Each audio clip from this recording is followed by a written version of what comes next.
kamigimu tolangi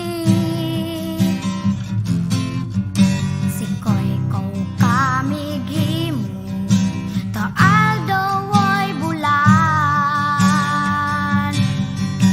ikaw ang nagbuhat sa kabituunan ikaw ang nagbuhat sa kalibutan manama mawantog ka warag po ko ilingkoy ko o Diyos kahibulungan ka busa ikaw lang ang simbahon ko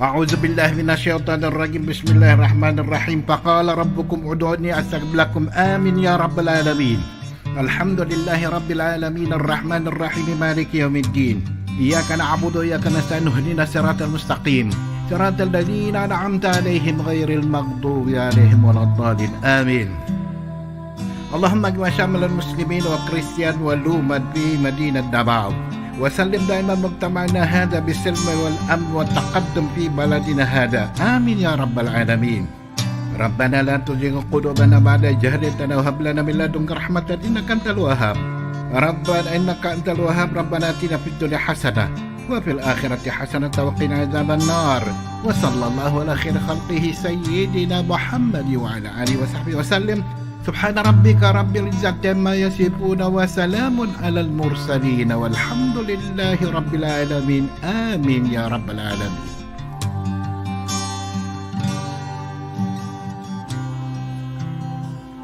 In the name of the Father, Son, and Holy Spirit. Amen.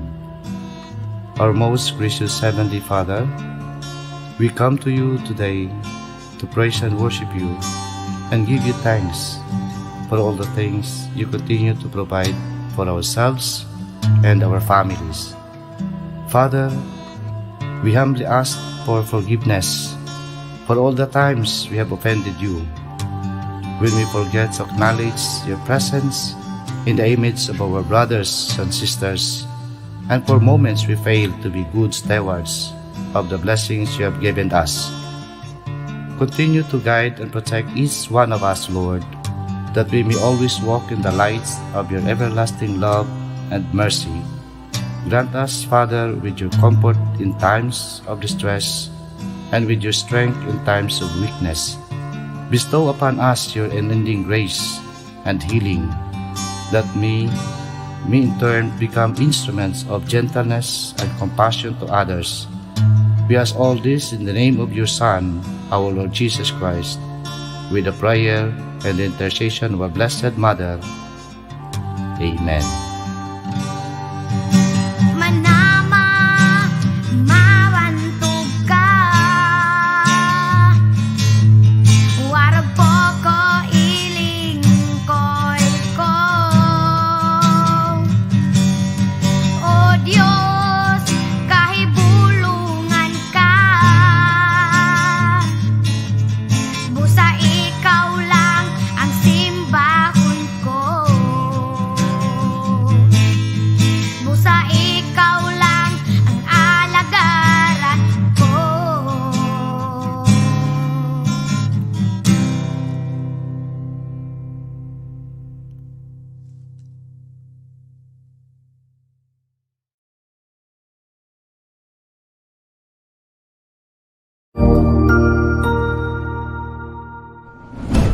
Good day, this is Teacher Rowan. I'll be your guide in exploring Google Apps for education, for teaching and learning. In Google for Education, teachers can connect and collaborate easily while staying on task. It gives teachers the freedom to spend more time personalizing the learning experience and less time managing it. Students can learn essential skills such as 21st century problem solving, which they can use it in their future careers. As such, the accessibility features will also help and assist every learner to do their best work. Google offers different useful applications that we can use to connect education to technology. This will help our teachers as a 21st century educators to innovate and find ways on how to make teaching and learning more exciting, engaging, effective, and flexible to the demands of the society. Let's re-explore the education experience by discovering new angles to create, collaborate, and communicate as one. Para sa bata, para sa bayan, at para sa guro. Ang pagkatuto, huwag gawing komplikado. Sulong edukalidad.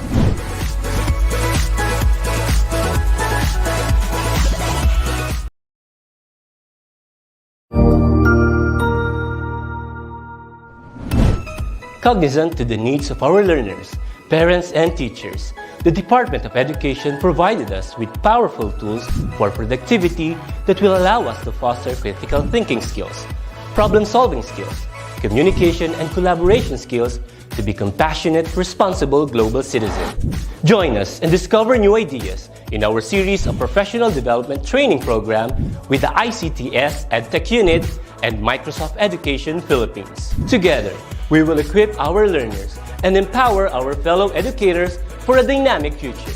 Para sa bata, para sa bayan, at para sa guro. Sulong edukalidad.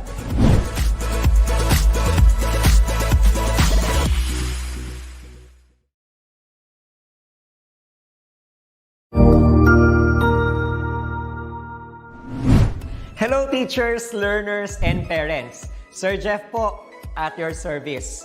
Alam nyo ba na meron tayong website na tinatawag na DepEd Commons? Ang DepEd Commons ay binuo upang gawing accessible ang pagtuturo at pag-aaral dito sa ating bansa gamit lamang ang inyong mga smart devices gaya ng cellphones, tablets, at computers. Dito ay maaari nating ma-access ang iba't ibang learning materials mula sa Department of Education. Meron itong mga interactive materials, electronic self-learning modules, at instructional video lessons mula sa DepEd TV na tiyak na makatutulong sa pag-aaral ng mga mag-aaral galing ka man sa public o private school.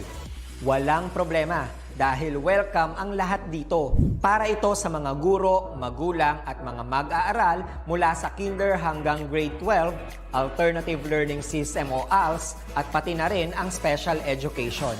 At huwag kang mag-alala dahil kahit walang load ay maaari mong ma-access ang mga learning materials. Tama! Libre ito. Ang kailangan mo lamang gawin ay i-on ang iyong data at buksan lamang ang iyong browser at i-type ang commons.deped.gov.ph. Alam na ba ng iyong mga kasamahang guro o mag-aral ang tungkol sa DepEd Commons?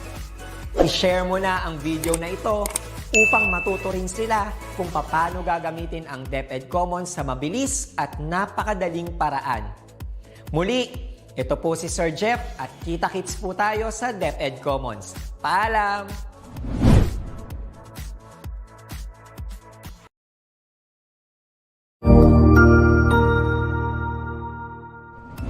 Magandang araw, Sir Wilbur po, at your service. Narito ang ETUlay upang gabayan ka sa inyong pag-aaral upang lubos na maunawaan ang iba't ibang paksa o subject. Ang ETUlay ay isang free online tutorial class na pinangungunahan ng ICTS Educational Technology Unit sa pamumuno ni Undersecretary Elaine Del B. Pascua. Ang programang ito ay hindi lamang para sa mga bata, kundi ito rin ay magsisilbing gabay sa mga magulang at mga guro kung paano nila ituturo o gagabayan sa bawat asignatura ang kanilang mga anak o mga estudyante. Sa kasalukuyan, ang self-learning module mula sa rehiyon ng Calabarzon at kilala sa tawag na Pivot ang ginagamit sa ating ETUlay online class. Kaya ano pang hinihintay ninyo? Ihanda na ang inyong mga ballpen o lapis, papel o kwaderno at samahan kaming itulay ang pagkatuto para sa bawat batang Pilipino. Sama-sama tayong magtutulungan para malampasan ang mga hamon sa panahong ito.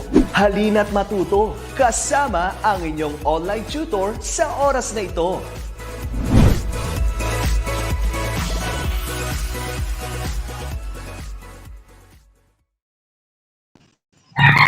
Hello, good morning po sa ating lahat. Sa lahat ng mga mag-aaral. Ayan. So, shout out din po sa lahat ng mga guro ng grades 4 to 6 na makakasama po natin sa oras na ito.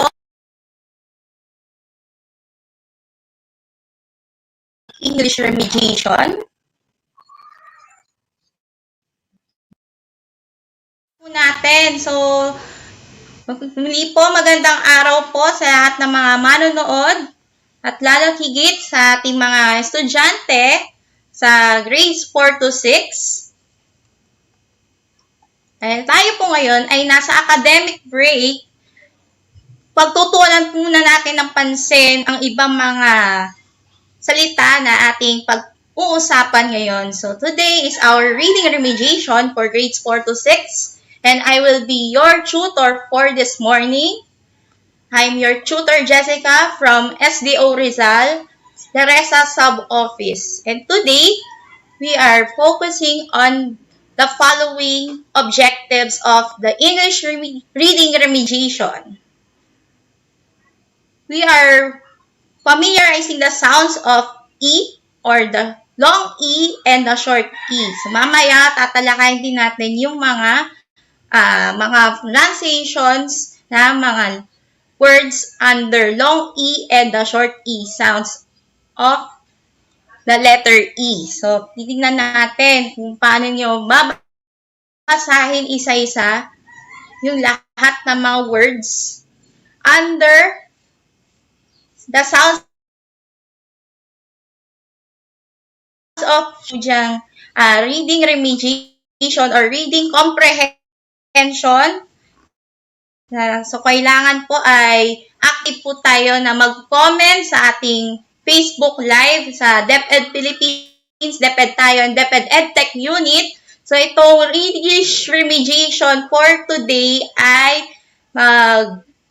di-discuss lang natin yung ibang mga subject areas or yung lahat ng mga words na hindi po natin matakel. And it is good na magkaroon tayo ng mga ganitong remediation dahil naka 2-week academic break po ang iba sa ating mga estudyante sa grades 4 to 6. So, ang gagamitin din nating reference dito ay magmula sa Smart English 6, Work Text in English from Joanna C. Peralta, galing po sa Rex Bookstore. Thank you din po sa pag-provide din sa atin ng material. So, good morning po kay Fiona Ariola. Hello, good morning. Yan, so karamihan po sa atin na nanonood sa atin ngayon ay from... Ayan, okay naman po yung audio. Thank you. Ayan. So, ito po yung example ng long and short E sounds. So, tingnan natin, ano ba ibig sabihin ng long E? The long E sounds is a long vowel sound. It sounds the same as the vowel letters. So, if we look back to our vowels, yan po ay A, E, I, O, and U. It looks like the same as the sounds of the vowel letters. So, tignan natin ano ba talaga ang tunog ng letter E and how to practice the sound of long E. Pakinggan nyo mabuti. Ano bang sounds ng long E? Ayan, naririnig nyo? Ayan. So, ganyan po yung pronunciation ng long E sounds. So, kung makikita nyo sa picture, kailangan talaga ay nakangiti tayo while pronouncing the word E. Yan, parang nakalabas ang ngipin on both sides. Ayan, E. Yan, so tignan natin kung mababasa nyo yung sounds ng E.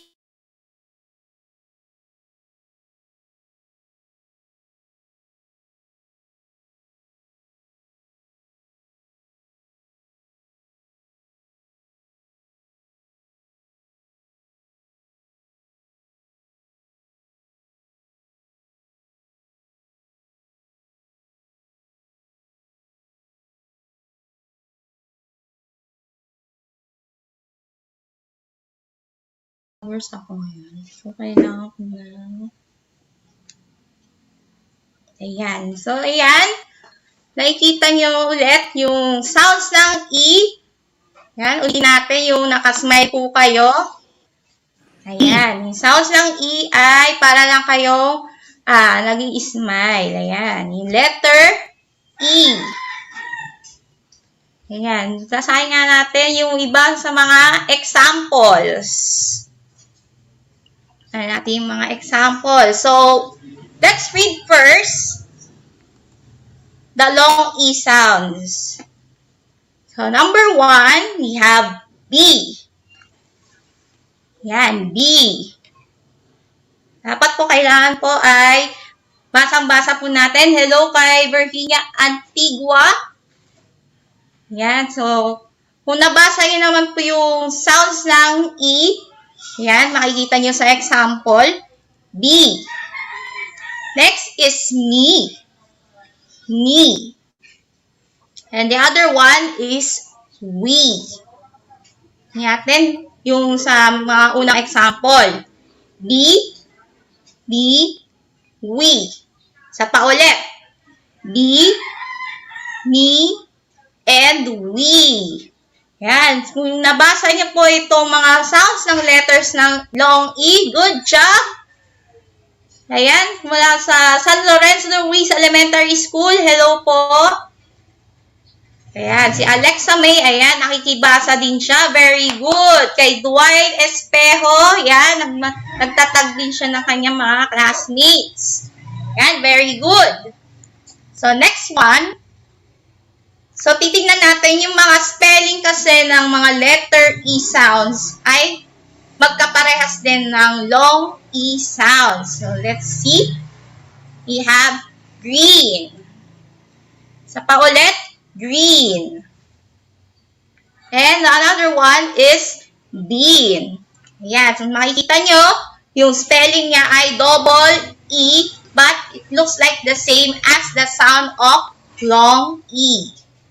E. Narinig nyo kanina, di ba? Yung E. Ganyan po ang pronunciation ng mga words na green and bean. Yan. Ulitin natin sa paulit para i-try din natin i-practice.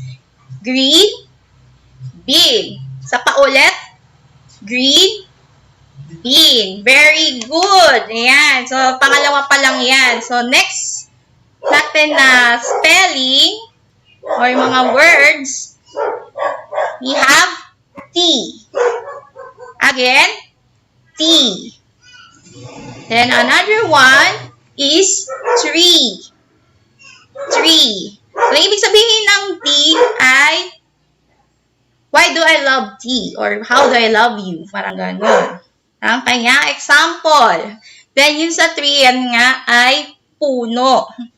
Yan. So, nagpa-practice naman kayo. Yan, si Akisha Ariola, sabi niya, I feel. Very good. Yung tree. Yan, si Jester nakikibasa din. Very good. So, isa pa ulit. T. And tree. Yung tree na puno, hindi yung number. Okay? Ayan. Then, next one. Ito naman yung mga spelling niya ay E and A, but it sounds as E. Long E. Let's see. We have live. Tear. Hindi natin. Live. Tear. Sa paulit. Live. Tear. Yan. Tingnan natin kung nakikibasa din sila. Live. Yan. Very good, Atisha. Dear, very good din. Yan yung kanina, di ba? Kay Jenny Carian, Araneta, yan yung dear. Pwede rin dyan ang word na beer. Yan, pwede rin yon. Adi, yan. Sinorek naman po ako ni Sir Madge. D. Yan. Ito yung mga words under long E sounds. Ito naman yung isa pang example. Eat. Eat. And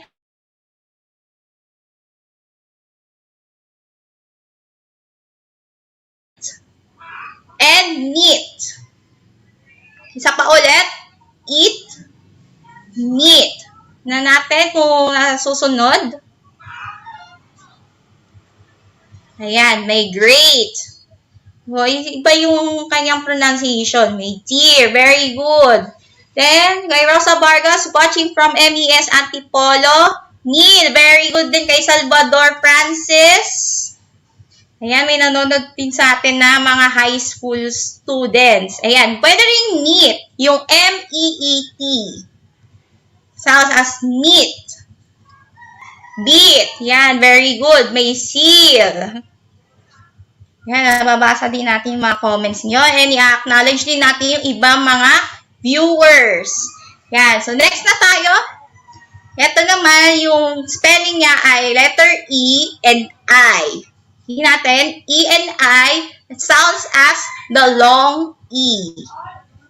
Yan, tingnan natin yung mga words. Receive and seize. Yan, may naiisip ba kayong mga example under EI? Or sounds niya ulit ay E. Tingnan natin, basahin natin isa-isa. Receive, seize. Again, receive, seize. Ayan, malalaman din natin mamaya. Ayan, 8. May nag-comment, 8. Si RJ Calagwas. Hello, Dr. RJ Calagwas ng SDO Pampanga. Isa din yan sa teacher ng kindergarten. Ayan, nakikinig, or nanonood pala siya rather. Ayan. Then, next one. Ito naman yung another example. Receipt and conceive. Ulitin natin, receipt, conceive. Yan, may weight, deceive. Yan, iba naman ang sounds ng height. Deceive. Very good kay Charles Allen. Height. Yan, magkaiba naman siya ng spelling or ng pronunciation. Magkaparehas sila ng spelling dahil ito ay start siya sa E and I, but in terms of pronunciation, magkaiba po sila ng sounds or ng stress ng words. So, ulitin natin. Receipt. Ulitin natin yung receipt ay silent P and conceive. Yan. So, magkakaisa lang sila ng tunog ng letters. Good morning po. Yan. Nakaabot na tayo sa General Santos, North Fatima District. Ayan. Thank you po sa patuloy na pagtutok sa ETUlay. Ayan. So, yung kanina, nakita natin, yung E at saka I, magkapare sila ng tunog. E. So, same din sa spelling niya is I-N-E. E. Ayan. Yan natin yung mga examples. Priest. Peace. Ulitin natin, basahin natin isa-isa. Priest. Peace. Sa pambasa ulit, priest. Peace. Yan, may naiisip pa kayong example. Yan, tagal mag-load. Okay, yan, believe. Very good. Kay Jansen Pedrola, niece. Yung isa naman ay lie, iba naman ang kanyang pronunciation. Conducive, very good.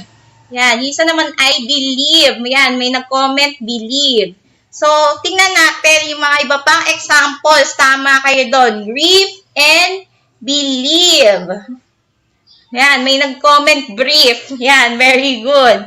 Yan, naabot tayo sa District of Sarangani. Good morning po. Ayan po yung kanyang example. Then another one, ito yung Y or EY, but it looks like the same sound as the long E. Nakikita nyo, Key Valley. Ayan, basahin ulit natin. Key Valley.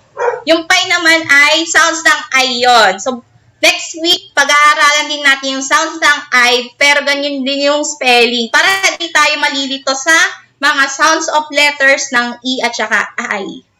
Yan, may day. May prolly. Yan. So, mamaya, titignan pa natin yung mga short E sounds. So, yan naman ay examples ng short E sounds. But, this time, ito muna ang mga examples. Medley turkey. Titin natin. Medley, turkey. Another one. Medley, turkey. Yan. May mga nagbibigay ng example. Key. Very good, Charles. Day. O, iba naman yung kanyang pronunciation. Keys. Very good, Michelangelo. Monkey. Yan. Very good. Donkey. Yan. So, parehas sila ng pronunciations ng Y or EY ang spelling. So, titignan natin yung mga exercises. I have already prepared an exercises for you just to practice the words or the sounds with long E. Yan. So, titingnan natin itong mga examples.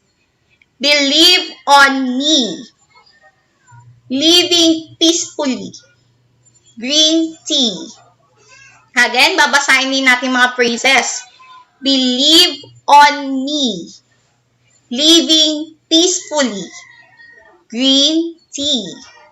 Yan. Sa tingin nyo, ano yung mga naka-underline na words? Under long E sounds sa mga examples na ito. Good morning kay Veronica Curtis, monkey. Kay Arabel Brofar, yan. Money, yan. Very good. May mga nagbigay na din ng example ng money. Yan. Yung number 1, ano naka-underline na word sa number 1 na natin? Yan. May nag-comment. Golden tree. Very good. Yan. Talagang napag-aralan niyo itong mga sounds of words. Ayan. May nanonood din sa atin ng grade 4.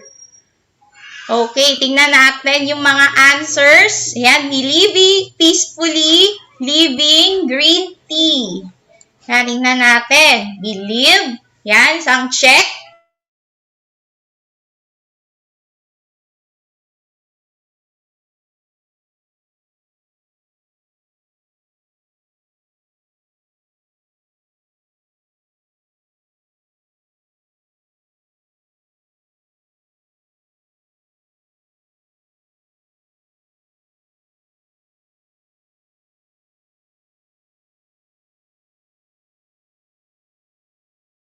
Tingnan natin yung iba pa mga examples.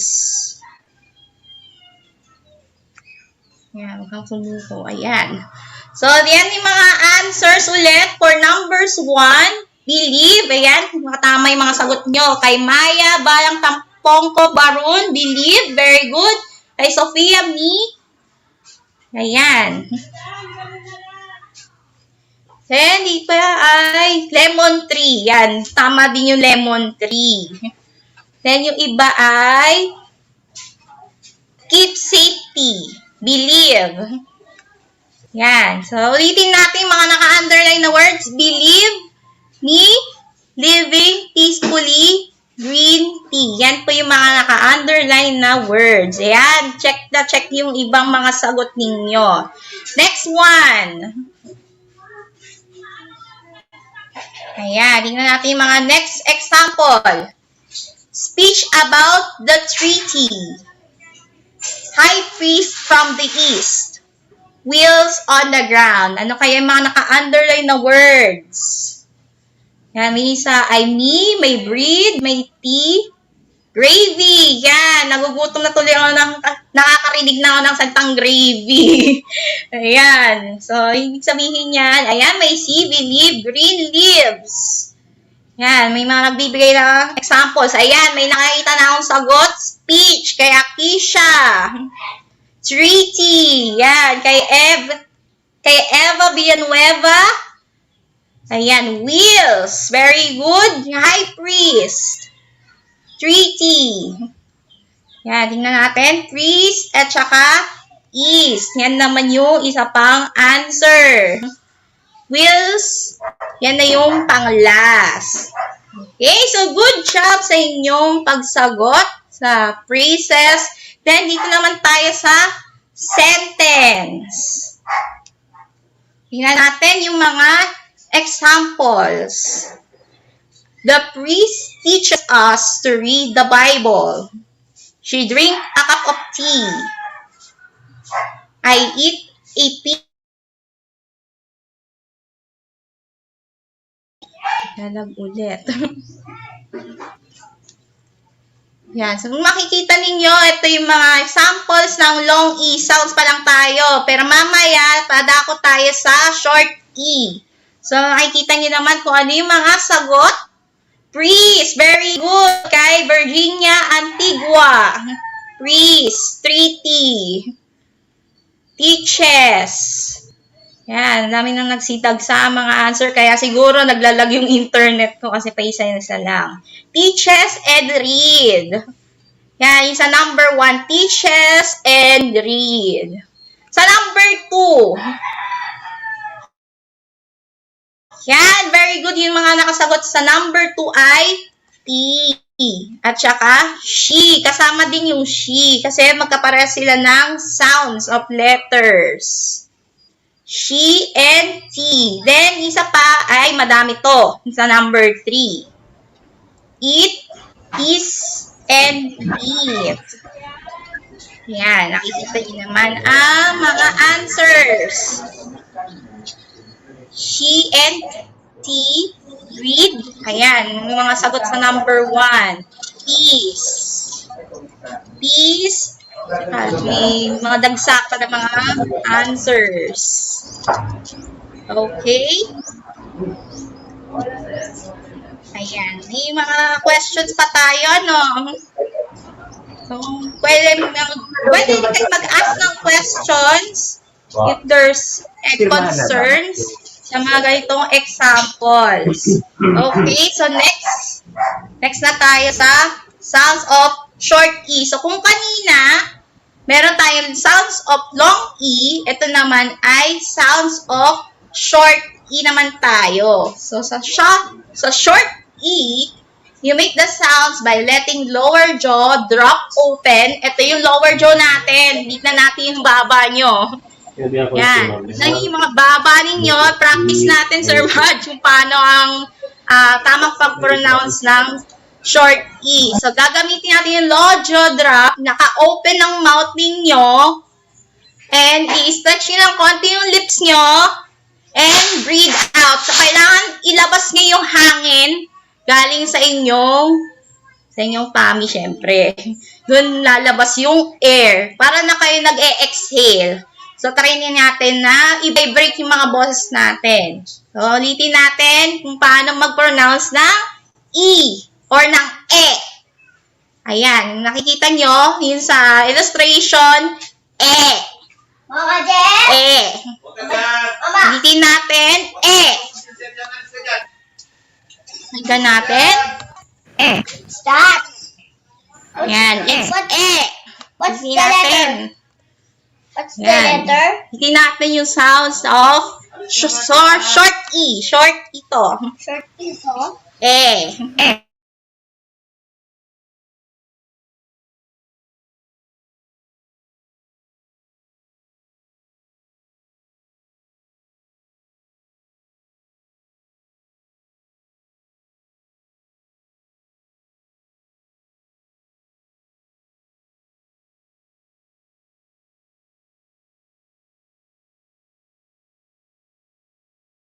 Wait lang. So, move tayo closer sa Wi-Fi. Lock na wala. Ayan. So, nakikita niyo yung sounds ng E. Ayan. Okay? What's A?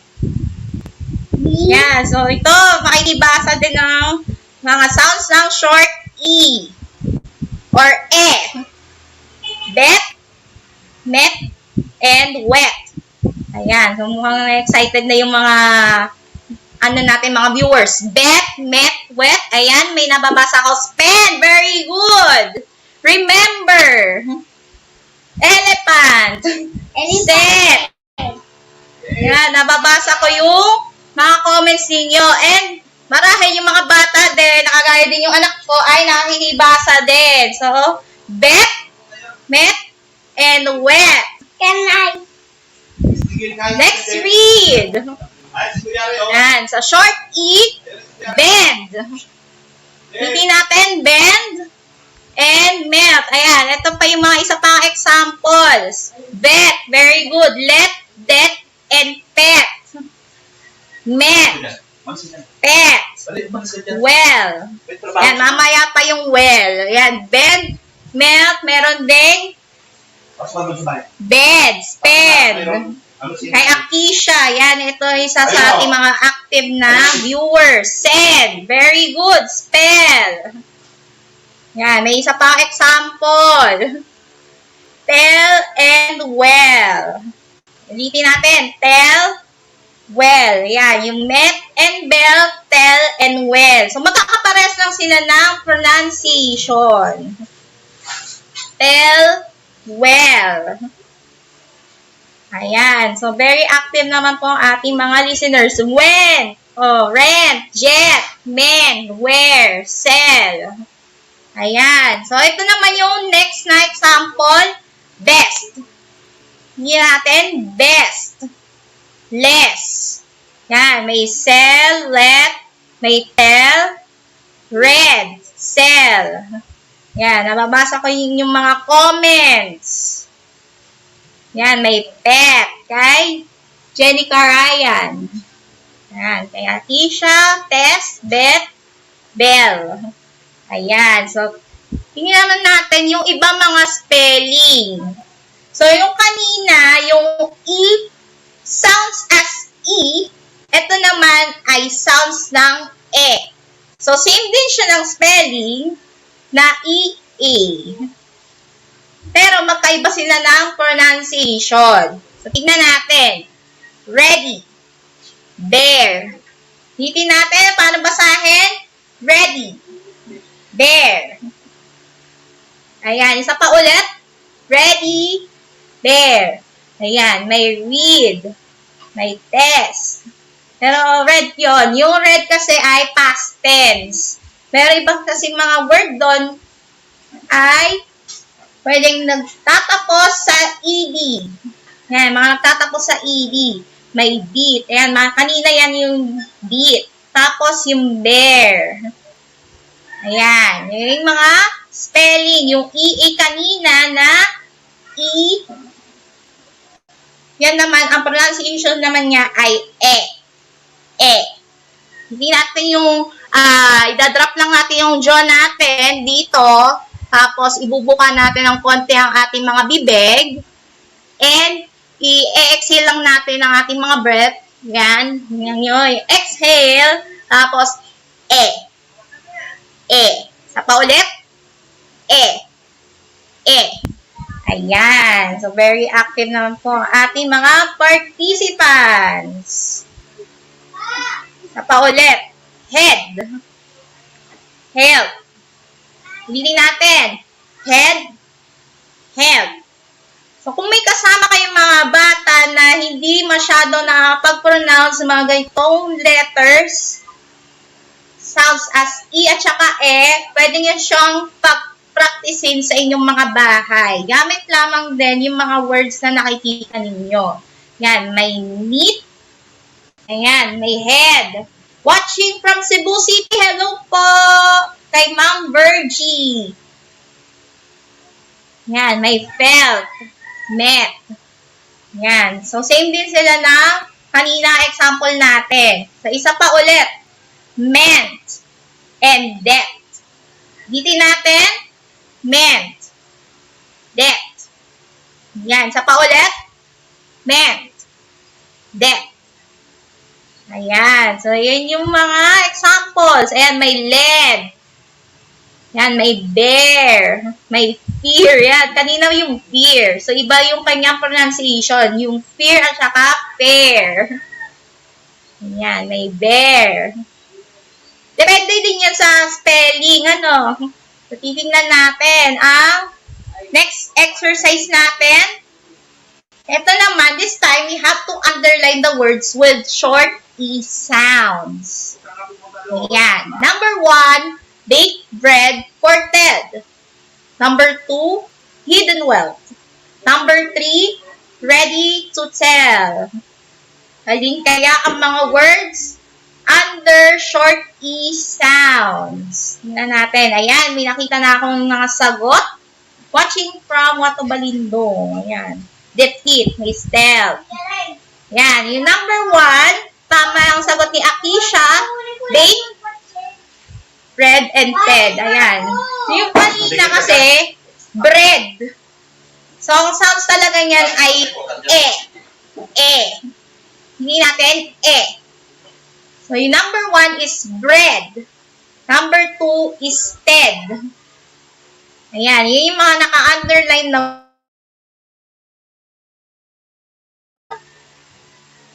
yung bake. Kasi hindi man kasama yung word na bake. Next one. Number 2, hidden wealth. Kasama ba ang hidden? Kasama ba siya? Of course, kasama din yung hidden. Kasi yung sounds niya ay E, pero nakalimutan ko yata siyang i-underline. Yan. Hidden and wealth. Ayan. Correct ko na yung mga sagot. Hidden is also a part of the short E sounds. Yan. Yung isa pa ay wealth. And number 3, ready. Yan. Yung mga iba ay ready. Ready na pumasok ulit. Then, yung isa ay tell. Ayan. Yan yung sagot sa number 3. Yan. Mga active talaga ang ating mga estudyante habang sila ay naghahabol pa ng mga activities na binigay sa atin. So, etong week na to ay tinatawag natin na bridging the gap of the learner's output. Ayan. So, kung may time pa kayong mag-review ng inyong mga lessons, ay ito na ang pagkakataon ninyo na i-reflect or habulin pa yung ibang mga topics. Then, ito pa yung next. Ahead to heaven. Alin kaya ang naka-underline na word sa number 4? Ahead to heaven. Good morning po, Ma'am Susan. Hello po. Ayan. May tell. Ayan, may nakahabol pa ng mga answers. Ahead to heaven. Tingnan natin anong sagot sa number 4. Ahead. Very good. Then yung isa pa ay heaven. Ayan. Very good talaga ang ating mga estudyante. Kay Akisha, kay Matthew, kay Heavenly Knows. Wow, ang ganda ng pangalan. Heavenly Knows. Ayan, yung word niya na heaven ay andun na din ang sagot. Ahead and heaven. Number 5 naman tayo. End of the search. End of the search. Na natin. Anong mga sagot sa number 5? End and search. Tingnan natin. Yan. End and search. Very good. Ayan. Medyo lumalawak na ang ating reach. End and search. End and search. Ayan. Very good. Yung number 6, nakita ko na yung sagot. Best for the rest. Kay Jenny Carian. Ayan. Araneta. Best and rest. And the search. Hindi kasama yung the. Yan. Best and rest. Ayan. Good job sa inyong mga batang mahilig magbasa at gusto pang matutong magbasa. Ayan. Ito naman yung examples ng ating mga sentence. Tingnan natin ano nga ba ang mga examples ng short E sounds. Have you heard Ed's voice lately? Again, have you heard Ed's voice lately? Yan. Ano kaya ang mga words na naka-underline sa number 1? Yan. May heard ba? May Ed? Kasama ba ang voice? Siyempre, hindi kasama ang voice. May iba ang kanyang pronunciation. Tignan natin mga answers. Heard, Eds, at saka ayan, yun lang ang mga answers. So, number 2, ayan, nakita na yung sagot. When we went inside the tent. Ayan. We went inside the tent. So, yung answer dyan ay went and tent. Ulitin natin, went and tent. Ayan, mga advanced talagang magsagot ang ating mga viewers. Ayan, kay Fabio, Kay Jason, kay Fiona, kay Akisha, kay Jenica Harian, kay Eva, yan. Kaya yung wet niya ay, yan, big letter, yan. Tama din yon. Then number 3, Jed goes to his best friend. Best friend. Anin kaya ang answer? Yan, Jed and best. Pero syempre, yung friend, dahil siya ay pagkapares din ng sound, ay pwede rin siyang magkaiba din siya ng pronunciation. So, best and Jed lang yung naging answer. So, ayan. So, natapos na tayo sa pagpapamiliarize ng ating mga long E and sounds of E's dito sa ating reading remediation. So, nag-enjoy ba? Yan. So, type naman ng yes. Yung lahat na mga nag-enjoy. Yan. Meron tayong viewer from YouTube. Hello? Long E po yung friend. Ayan. Ninorek na din ni Ma'am Eva. Yan. Tama din yung friend. Although, magkaiba lang siya ng spelling. So, mamaya ay bibigyan pa kayo ng example. Yes na yes ba kayo? It's a super yes or you need to know more about our today's lesson. Tingnan natin ang ating feature story. Ayan. So, namimiss nyo na ba pumunta dyan? Sino na ang nakapunta ngayon? Or sino na sa inyo ang nakakalabas na at pumunta sa isang batis? Ayan. Yes po. Ayan. Yung iba sa inyo namimiss na lumabas.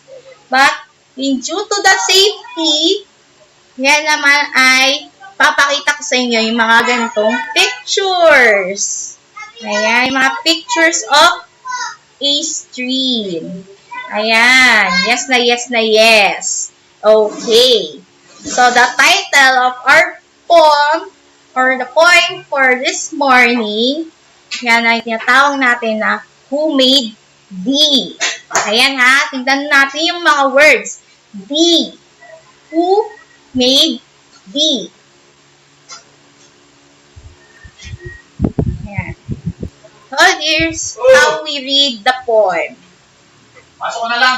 Di pa po kami nakakalabas. Ako din, hindi pa rin nakakalabas ng takapunta ng park. So, itong poem na to ay para sa lahat ng mga namimiss ng mamasyal. Ito po ay galing din sa work text na ginamit natin for today na Smart English by Joanna C. Peralta. Who made thee? Beautiful trees by the stream, also green. Next ay weary birds, teary birds, birds filled with glee. Next, who made thee? Wit so tall, with meat so full. Who made thee? Speak to me. That is my plea. Tell me, dearie, who made thee? Ayan. So, na-enjoy niyo ba yung mga reading comprehension? Ulitin natin yung mga words na naka-underline. Ayan. Hindi natin, who made thee? Beautiful trees. Yan, naka-underline na yung trees. By the stream. Stream. Also green. Yan, green. Next ay weary birds. Weary birds. Ibig sabihin ng weary, siya ay nag-aalala.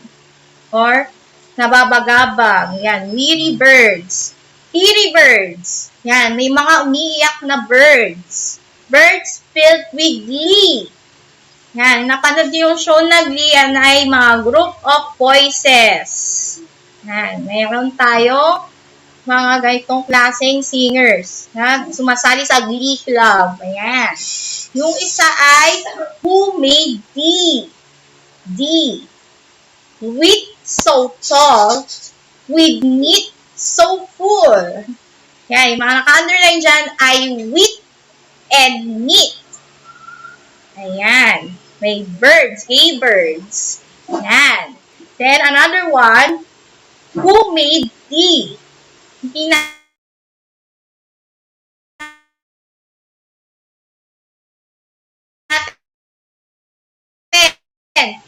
Who made tea? Speak. Speak to me. That is my plea. Yung plea, ang ibig sabihin dyan ng plea ay pakiusap or ito ay naghihingi ng pabor or ng favor na gusto niya malaman yung mga naglalag. Siyempre ay ganyan po talaga pagka online class. Hindi natin maiwasan yung mga naglalag ang mga internet. Ayan. Then, yung isa pa ay Diri. Hindi natin, Diri. Yan, ito yung mga term na bibigay natin sa lahat ng mga special someone o yung mga importanteng tao sa buhay natin. Yan yung mga term of endearment. Yan, Diri. And yung isa pa ay who made tea. Ayan. So, nung nabalikan niyo po yung ating Diri and tea. Ayan. Nababasa ko yung mga comments. Ayan. Who wrote the poem? Sino kaya ang nagsulat ng poem? Ayan. Nakawala po kayo. Ayan. Tell. Sino yung sino ba ang nagsulat ng poem? Ito ba isang nature lover? Or siya ba ay traveler? Sa tingin ko, yung number 1 dyan ay yung mga taong nakakamiss na lumabas. Ayan, no sounds po. Wala pong marinig. Ayan. Ayan, yun yung wala daw marinig. Ayan, who wrote the poem? Ayan, no sounds. Ayan. Okay, nabubuksan ko na yung isang ko. Ayan. Who wrote the poem? Sino ba nagsulat ng poem? Ayan, naririnig na? Ayan. Okay. Sino ba nagsulat? Ito ba ay isang nature lover or pwede rin siya ay traveler na nang-miss na niyang bumisita sa mga park. Yan. What does the speaker ask to them? Ano ba? Anong kanyang tinanong? Good morning po, watching from FPJES Mandaluyong. Ayan. Okay. Nature lover. Yan. Mga nature lovers. Sa tingin natin siya ang sumulat ng tula. So, para ako din ay nature lover. Yan, kasi namimiss ko na din gumala or lumabas-labas. So, ganito din ang magiging feeling natin kapag hindi natin namamalayan na mabilis na pala ang araw at hindi na tayo nakakalabas. Yan, traveler. Yan, nature lover. Yan, very good. What does the speaker ask to them? Sino ba yung D na tinutukoy niya sa poem? Sino ba ang mga D? Ito ba ay mga taong madalas na sumisira sa nature? Yan ang kanyang tinatanong. Yes, ayan. Yan yung mga DepEd po nagsulat ng poem. Yan, Mimio. Okay? So, yan yung mga possible answers pa lang yun. Then, number 3, what are the living things that the author mentioned in the poem? Ano kaya ang mga living things na nabanggit? Meron tayo nabanggit na stream, sa book ng Rex Bookstore po nanggaling yung ginamit na material. The Rex Bookstore. So, yan. Bird. Ayan, may nakita ng mga answer. Bird. Bird.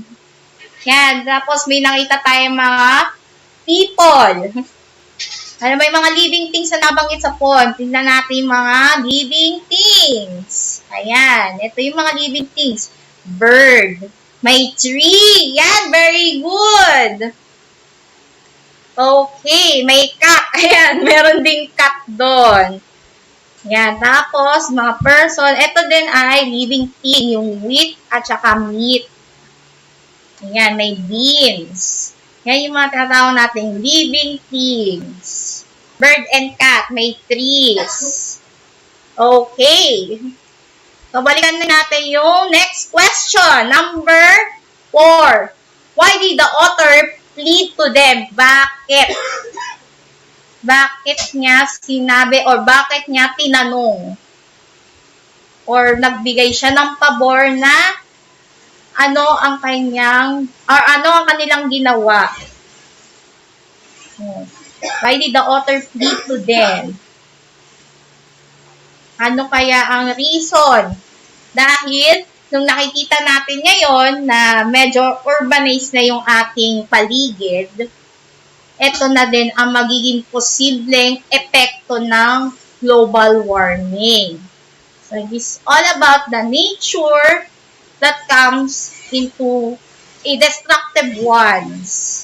Yan, destructive ones na po dahil at the end of the time, masisira na din ang ating environment. Pero nakikita din natin yung ibang mga maligid din na buhay pa rin ang ating living things. Gaya din sa Baras na meron tayong Masungi Georeserve na nakikita din natin yung pag-restore ng lahat ng mga living things, gaya ng mga puno. And how can you help in saving our Mother Earth? Ano kaya ang magagawa mo bilang isang bata na nagmamahal sa kalikasan? Ano kaya ang magagawa nyo? Maaari kayong magtanim ng puno. Maaari kayong magtanim ng iba't ibang mga pagkain. Dahil din yung mga pagkain din ay isa ding living things. Yan, importante talaga ngayong pandemya, madami tayo nakaibak na pagkain. Ayan, may mga kita ko bird. Ayan, tama yun yung mga sagot. Ayan, so itong mga reading exercise na to, ayan, may nakita na ako, plant trees, conserve electricity. Yan, kailangan din magtipid ng kuryente, take care of the plants, very good, magtanim po ng puno at huwag puputulin. Yan ang importante ngayon. Dahil kapag isang beses lang na magputol kayo ng puno, ay maaaring magdulot ito ng baha at ng erosion. So, good job sa inyo. Ayan. So, ito ang magiging assignment po natin. Mabilis na mabilis lang. Ito yung, ayan, mag-plant na po ako ng carrots. Very good. At wag po sa kapaligiran magkalat. Yan ang isa pang solusyon para mapangalagaan si Mother Earth. Plant more trees and avoid cutting trees. So, ito yung magiging assignment ninyo. Ayan. So, pa-practicing nyo itong basahin. Mga long E sounds and short E sounds. Yan. So, ulitin natin basahin yung mga long E sounds. Tree, green, weary, teary. Yun naman sa short E, we have dead, well, where, and felt. Yan ha. Yan yung magiging assignment ninyo. Ayan, naabot tayo sa Tahod Elementary School kay Bona Gong Polistico Malangguis. Hello po! Ayan. And isa pa ulit. Eat, meat, wheat. Yung wheat at saka wet, magkaparehas din sila ng spelling, pero magkaiba din sila ng meaning. Wheat and stick. Ang short E, yan, rest, test, and them. Wow, wag daw magkakalat. Ayan, very good. Yan yung magiging assignment ninyo.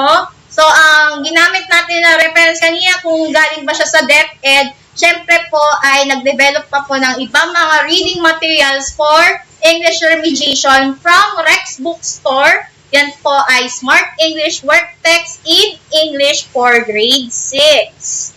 Yan, so thank you po kay Ma'am Joanna Peralta sa ating author ng ating reading material. Pero next week, pag-aaralan din natin yung ibang mga reading materials na galing din sa DepEd dahil tiwala naman po tayo na lahat po ng mga lessons ay world-class and quality po ang ating mag-aaralang mga lessons.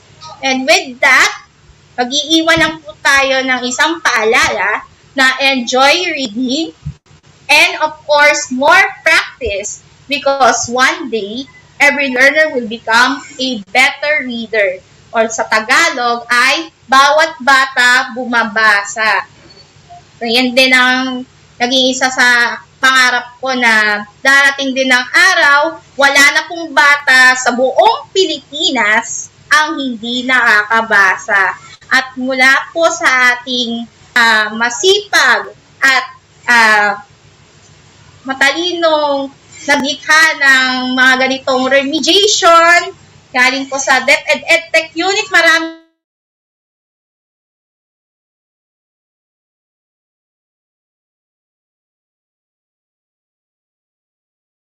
nawawala na po yung aking internet. Ayan. So, ito ang mga susunod pa mga schedules ng ating remediation. So, susunod na po sa akin ay ang math remediation ng high school. So, maglabas na po kayo ng inyong mga ballpen at papel at mag-review po tayo ng mga lessons sa mathematics. And mamaya po, may kasama din tayong storytelling sa high school. So, yan po ang ating magiging susunod na schedule ngayong Webes sa ating ETUlay online tutorial sessions. Maraming pong salamat sa pakikinig. Ako po muli ang inyong naging online tutor sa oras na ito. Tutor Jessica po from SDO Rizal. Nagpapaalala po muli na matyaga po tayo sa ating pag-aaralan and ang isa pang iiwanan ko sa inyo, hindi magiging komplikado ang ating pag-aaral basta tayo ay sama-sama tungo sa sulong edukalidad. Hindi po ay ang susunod natin na tutor ay si Tutor Agil sa ating math. Huwag kayong aalis, magbabalik pa po ang ating ETUlay online tutorial sessions.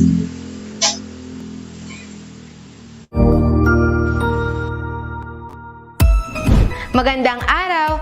April Marcas po, ang inyong pretty ate sa Edtech Unit. Alam ba ninyo na may webinar o online training session ng Edtech Unit tuwing Sabado? Ang araw na ito ay nakalaan para sa ating mga mahal na kaguruan upang turuan sila ng mga bagong kaalaman at kakayahan sa paggamit ng makabagong software at applications para sa pinaka-epektibong paraan at lubos mapaghusay ang kanilang paraan ng pagtuturo. This is also a refresher session for our beloved teachers to enhance their skills in technology. Every Saturday, we will conduct webinar sessions for teachers about the use, advantages, and relevance of different blended learning software applications. Ang webinar seryeng ito ay magsisimula ng alas 9 ng umaga hanggang alas 12 ng tanghali para sa morning session. Magsisimula naman ng alauna at magtatapos ng alas 4 ng hapon ang afternoon session. You can watch us in our DepEd Edtech Unit Facebook page, Educational Technology Unit YouTube channel, DepEd Tayo, and DepEd Philippines. Kita-kits tayo tuwing Sabado!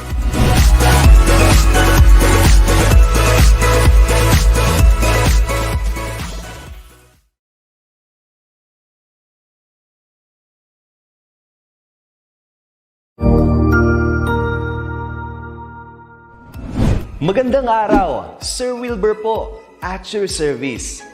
Narito ang ETUlay upang gabayan ka sa inyong pag-aaral upang lubos na maunawaan ang iba't ibang paksa o subject. Ang ETUlay ay isang free online tutorial class na pinangungunahan ng ICTS Educational Technology Unit sa pamumuno ni Undersecretary Elaine Del B. Pascua. Ang programang ito ay hindi lamang para sa mga bata, kundi ito rin ay magsisilbing gabay sa mga magulang at mga guro kung paano nila ituturo o gagabayan sa bawat asignatura ang kanilang mga anak o mga estudyante. Sa kasalukuyan, ang self-learning module mula sa rehiyon ng Calabarzon at kilala sa tawag na Pivot ang ginagamit sa ating ETUlay online class. Kaya ano pang hinihintay ninyo? Ihanda na ang inyong mga ballpen o lapis, papel o kwaderno at samahan kaming itulay ang pagkatuto para sa bawat batang Pilipino. Sama-sama tayong magtutulungan para malampasan ang mga hamon sa panahong ito. Halina't matuto kasama ang inyong online tutor sa oras na ito.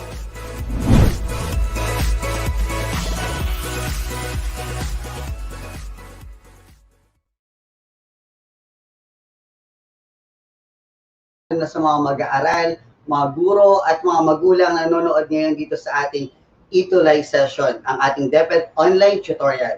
Bago ang lahat ako ang inyong tutor Abhil na magbibigay sa inyo ng Junior High School Mathematics Remediation.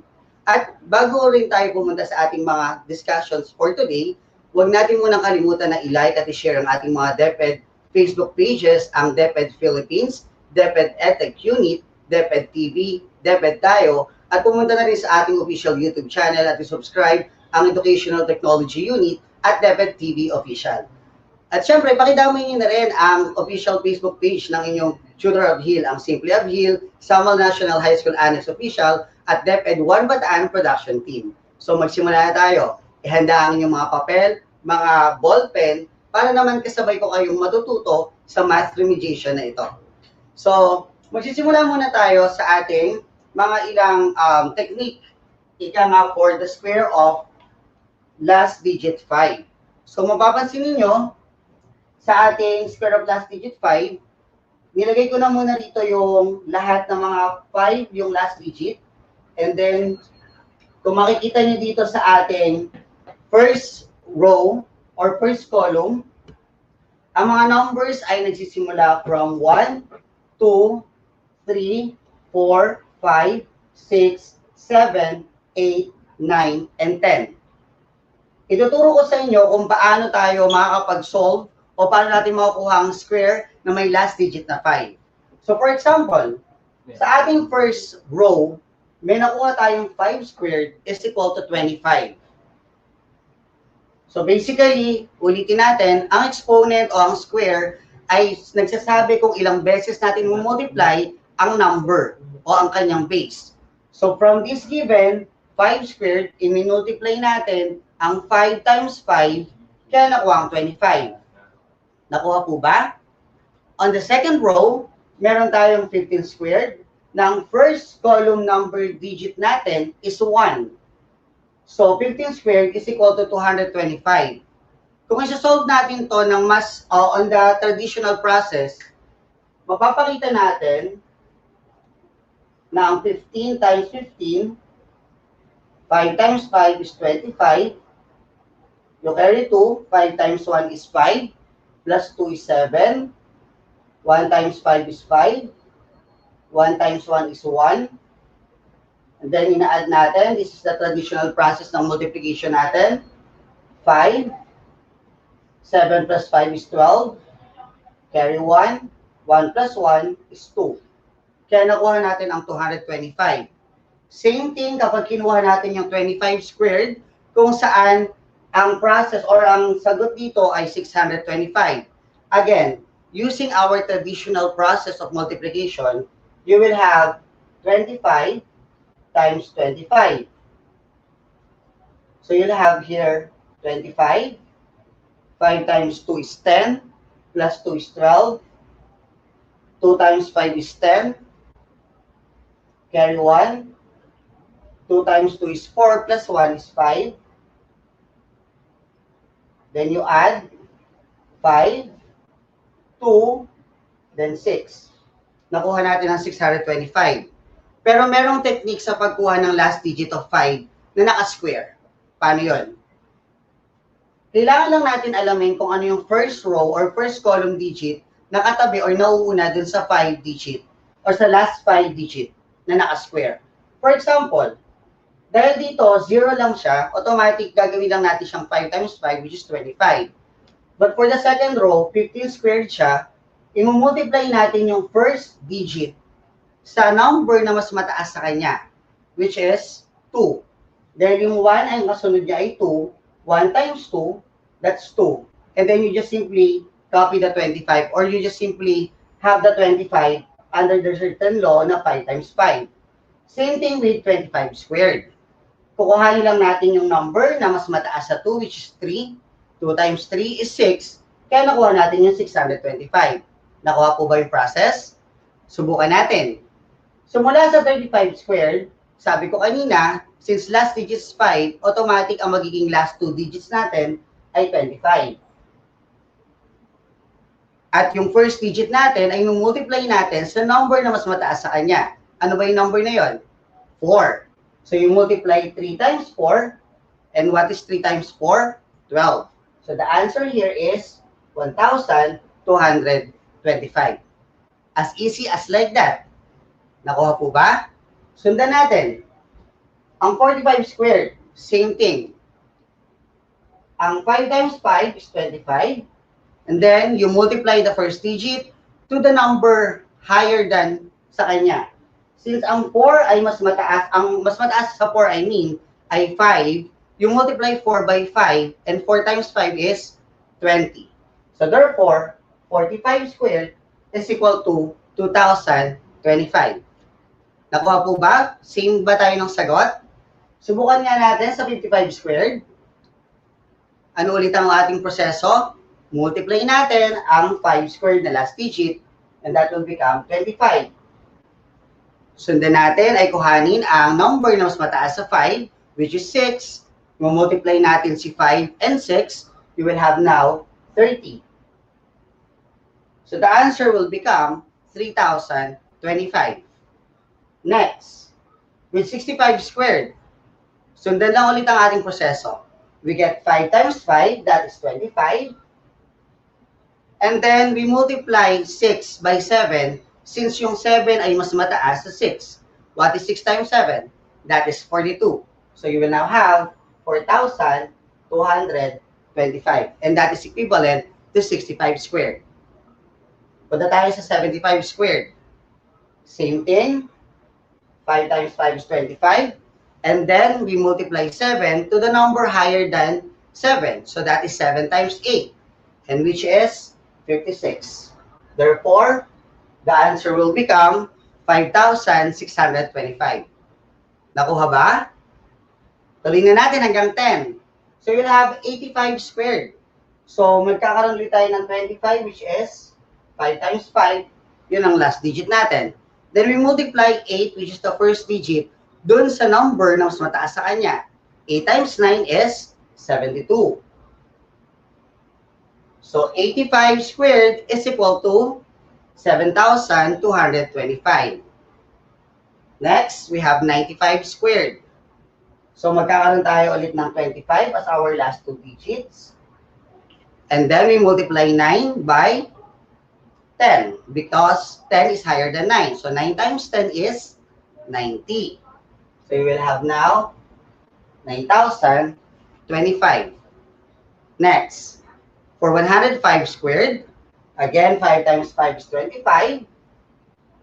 And then we multiply 10 to the number higher than 10, which is 11. 11 times 10 will be 110. So therefore, 105 squared is equal to 11,025. Nakuha ba?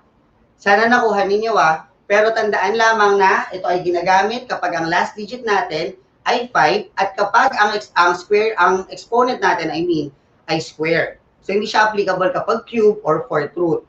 However, kung medyo feeling nyo is mas gamay pa rin ninyo ang traditional multiplication table or multiplication process, mas okay din naman. Basta tandaan nyo lang, katulad ng lagi ko pinapaliwanag, every time nasa ETUlay tayo na kabisaduhin ng multiplication table instead na skip counting. Okay. Sunod naman tayo sa multiplier of 11. Dito sa multiplier of 11, same din sa natural process or traditional process ng multiplication. Usually, di ba, kapag 11 ang multiplier or 2 digits, minumultiply natin lagi yung first digit dun sa dalawa, and then second digit dun sa dalawa. And then we get 2 lines, katulad nitong nangyari dito. But with 11, pwede natin i-shortcut din or gamitan ng shortcut. We can use, kuhanin natin yung mga multiplier natin or yung ating mga multiplicand, dun sa ibabaw. And then, for you to get the answer with the multiplier of 11, ang gagawin lang natin ay kuhanin ng last digit and that will become 2. At yun din ang magiging last digit mo sa iyong final answer. From there, i-add mo ngayon yung iyong dalawang multiplicand. 2 plus 1, you will have 3. And that will be your middle digit. And then, kokopyahin mo ulit yung first digit dun sa ating multiplicand. And that will be 1. And that will be also the first digit for the final answer. Kaya nakuha natin ang 132. Check natin kung tama So 12 times 11, using the traditional process of multiplication, you will have 1 times 2 is 2. 1 times 1 is 1. 1 times 2, that's 2. At itatapat natin doon sa first digit na because we're on the second line already. Then 1 times 1 is 1. Addition process, you will have now 2. 1 plus 2 is 3. Then you bring down 1. Kung check ninyo, we have the same answer. The multiplier of 11 dun sa ating shortcut process at dito sa ating traditional multiplication process. Nakuha ba?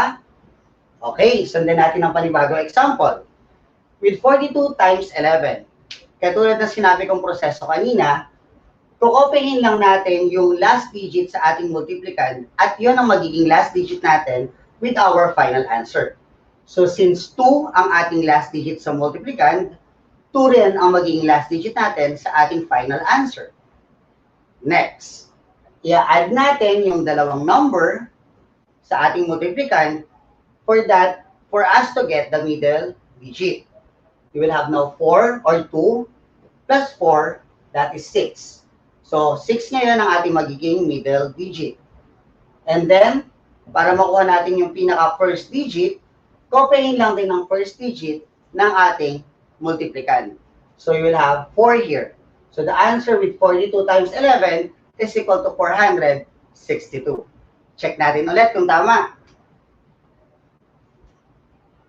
So if you have 42 times 11, using our traditional multiplication process, 1 times 2 is 2, 1 times 4 is 4, 1 times 2 is 2, 1 times 4 is 4. Then addition, bring down 2, 4 plus 2 is 6, and then 4. So therefore, the answer is 462, which is the same answer on our example under the shortcut of multiplier 11. Kaya na ba natin sagutan yung apat pang natitirang halimbawa? Subukan natin. Mula sa 15 times 11, ano ulit ang proseso? Kopyahin ang last digit ng ating multiplicand. Sa ating pangatlong halimbawa, ang last digit ng ating multiplicand ay 5. Very good. So, isusulat lang natin ng 5. Matapos nun, ay i-add natin ang mga numero na nasa multiplicand. That is 1 plus 5. Therefore, the answer will be 6. At yun naman ang magiging middle digit natin sa final answer. And lastly, kopyahin ang ating first digit ng ating multiplicand. Sa pangatlong halimbawa, ang first digit ay 1. Correct. So therefore, the answer is 165. Parehas ba tayo nakuha ng sagot? Alam kong nakuha niyo rin ang sagot. Very good. Ngayon, sumunod tayo sa ating pang-apat na halimbawa. Mula sa 25 times 11. Paano nga ulit ang proseso? Correct. Kopyahin natin ang last digit ng ating multiplicand.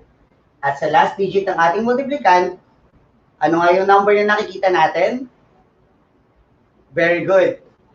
5 yon. Mula doon, ay i-add ulit natin ang mga numbers na nasa multiplicand natin. So you will have 5 plus 2. The answer will be, tama kayo, 7 ang sagot. And then last process, kopyahin ang first digit ng ating multiplicand. Sa nakikita nyo halimbawa, ang first digit dito ay 2. Very good. So, since kinopya natin, the final answer for 25 times 11 is equal to 275. Galing! Ngayon, pumunta tayo sa ating panglimang halimbawa. 48 times 11. Unang proseso, kopyahin ang last digit ng multiplicand. Sa ating given, 8 ang last digit. Pangalawang proseso, pagsamahin ang mga numero na nasa multiplicand. 8 times 4 is 12. Yun na po ang tanong. Paano na yan, Tutor Aghil? Sobra na sa 10 ang sagot dun sa pinagsamang numbers ng multiplicand. Kasi pansin nyo sa mga halimbawa sa una nating 4, halos hindi sumusobra sa 10, hindi tayo nag-carry. Ngayon i-apply natin yung carry. So depende sa kung gaano karami yung dapat i-carry. Since 8 plus 4 is 12, ang i-carry natin dito ay 1. At ibababa na natin yung 2. Dahil 12 ang sagot sa 8 plus 4. Ang susunod natin gagawin ay i-add natin yung carry dun sa first digit. So, hindi lang basta kokopyahin. Kapag may carry tayo na natira dun sa ating sum ng multiplicand, ay kailangan natin idagdag ito sa first digit ng ating multiplicand at ilagay sa first digit ng ating product. So, 1 plus 4 will become 5. So, the final answer for 48 times 11 is 528. Nakuha ba ang tamang sagot? O medyo nalito? Magkaroon pa tayo isang halimbawa. 67 times 11. Katulad ng sinabi kong proseso, kopyahin ang first digit or last digit ng ating multiplicand. Sa ating halimbawa, 7 ang ating last digit. Pangalawa ay pagsamahin ang mga numero ng ating multiplicand. 7 plus 6 is 13. Ayan, meron naman tayong sobra sa 10. So, ibaba lang natin yung 3 at ilagay yung carry sa ibabaw ng first digit ng multiplicand. Bago kopyahin, huwag kalimutang nandun si carry. So, pagsamahin muna si 6 at si 1, you will have now 7. Therefore, 67 times 11 is equal to 737. Nakuha ba? Sana naman nakuha nating lahat ha. So bakit ko pinakita yung mga ibang shortcuts ng multiplication process? Ito kasi ay napakahalaga na basic skill na magagamit natin especially sa mga high school mathematics natin. Bakit? Kasi mostly, di ba, lagi tayo nag-substitute, performing the indicated operation, at most of the time, multiplication process ang ginagamit natin. Kaya pa ulit-ulit ko sinasabi sa inyo every time na nag-ETUlay online tutorial tayo, ay kailangan kabisado natin ang multiplication table. Kasi napakahalaga nito sa lahat. Even sa college natin, magagamit natin ang multiplication table. So, try natin i-apply yung mga multiplication techniques natin na pinakita kanina dito sa ating Pythagorean theorem, which our last topic bago matapos ng second quarter.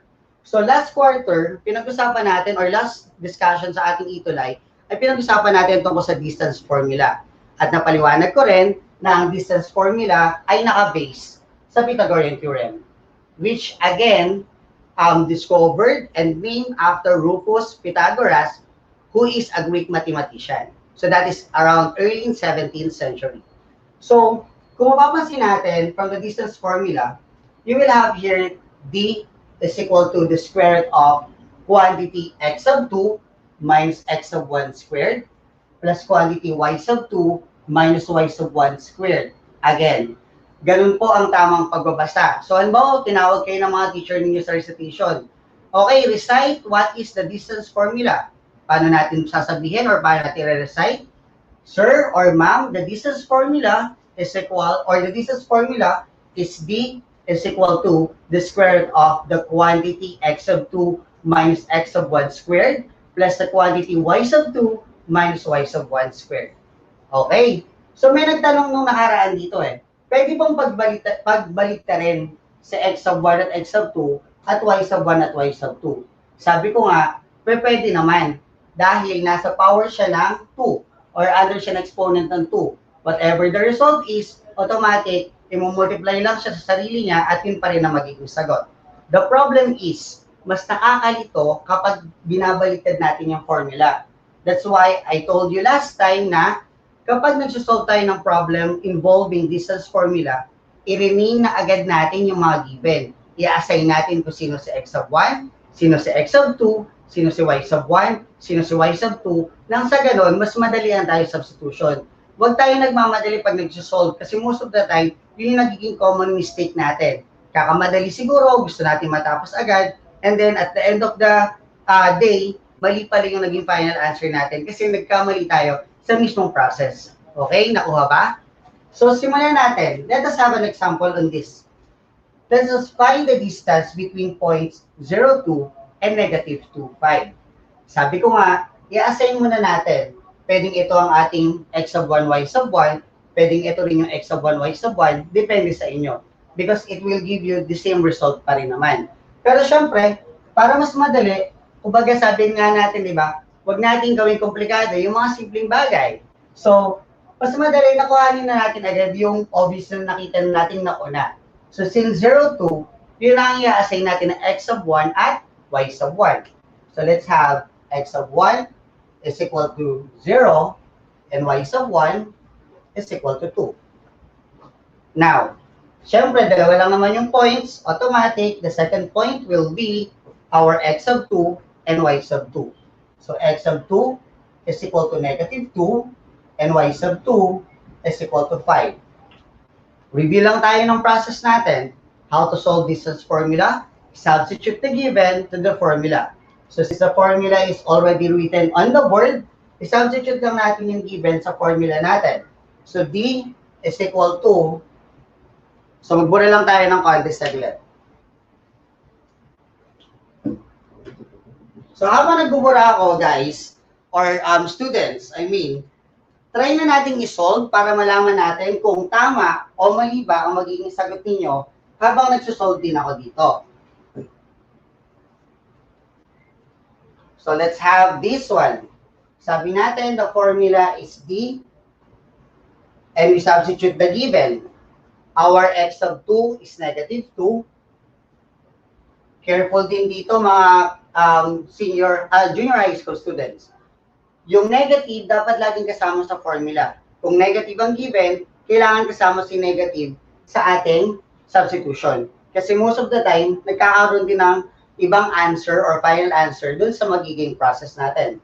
So that will be negative 2, and then x sub 1 is 0. And then raised to the second power. Plus y sub 2, which is 5, minus 2, raised to the second power. So the distance formula, ito na yung formula natin from the given problem.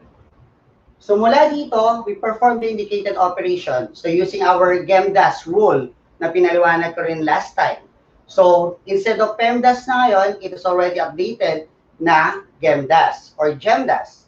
Bakit napalitan yung PEMDAS ng GEMDAS? Well, basically, parehas lang yon. Kaso nga lang kasi sa PEMDAS, naka-specific or naka-specify na parenthesis lang. But with the GEMDAS, nilagay na lahat ng groupings. So, pwedeng gamitan ng bracket, pwedeng gamitan ng parenthesis or anything na ginagamit natin for groupings. Kaya tinawag na siyang GEMDAS. Now, simulan muna natin sa first grouping natin dito. You will have negative 2 minus 0. So you will have negative 2 minus 0 is negative 2 squared. 5 minus 2 is 3 squared. After that, perform naman natin yung ating power or exponential notation inside the inside the radical symbol. You will have now the square root of negative 2 times 2 is 4, plus 3 times 3 is 9. So you combine the number inside the radical symbol that will have 4 plus 9 is square root of 13. Question, nakasimplify na ba yung ating sagot dito sa ating distance on our first example? Correct. It is already in the simplified form wherein d is equal to the square root of 13. However, kung gusto niyo talaga makuha yung exact or yung accurate distance ito, you can use your calculator naman para makuha yung square root of 13 natin. So, basically, for now, ito yung gagamitin nating final answer. Okay? Now, let's have our second example. What is the distance if the point of origin is 5, 2, going to the point of destination 4, 3? So again, assign muna natin yung ating given. You will have x sub 1, y sub 1. You will have x sub 2, y sub 2. Our x sub 1, unahin na natin yung ating first point. So 5. Our y sub 1 is 2. Our x sub 2 is our second point 4 and 3. So since we already assigned our given, we try to substitute k to our formula. So from substitution, ang mangyayari sa ating formula, using the equation d is equal to the square root of the quantity x sub 2 minus x sub 1 squared plus the quantity y sub 2 minus y sub 1 squared, you will have now d, the square root of our x sub 2 is 4 minus 5 squared plus y sub 2 is 3 minus 2 squared.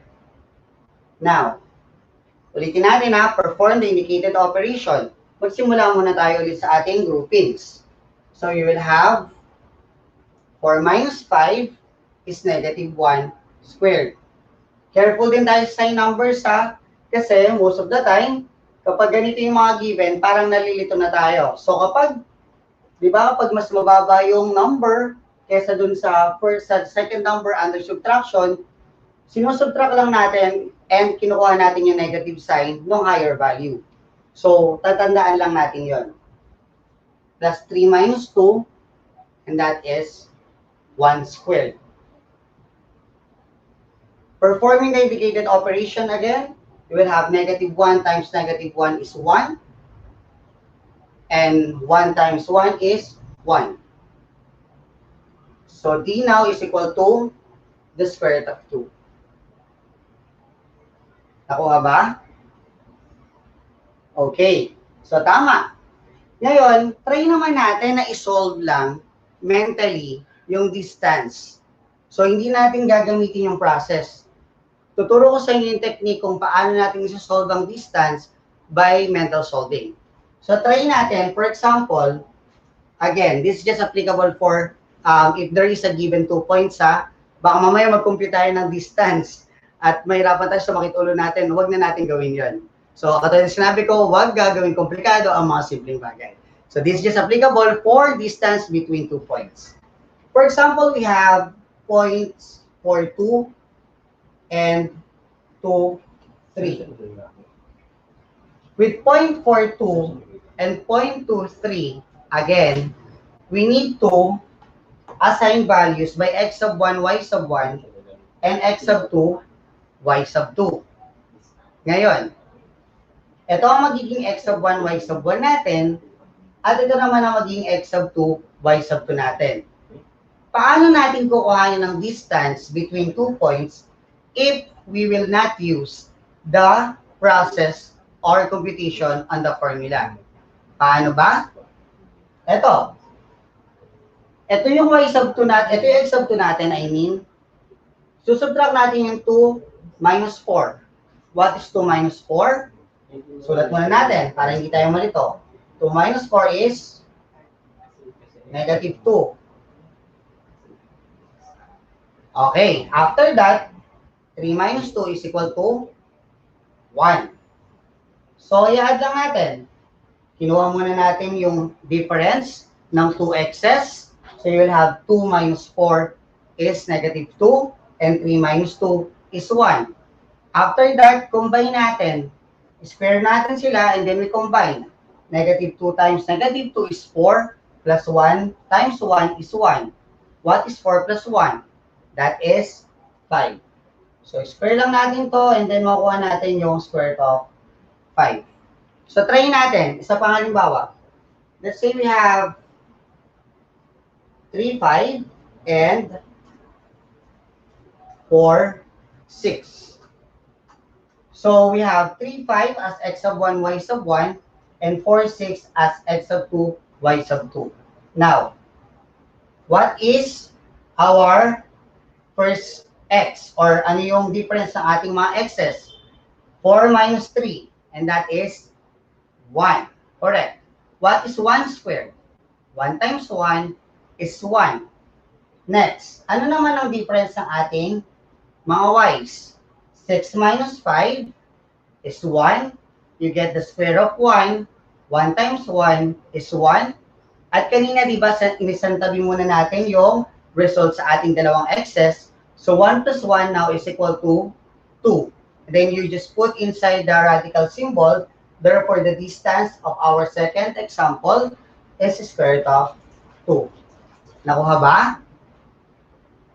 Okay, sana nakuha naman, no? Try pa natin magbigay ng iba pa example.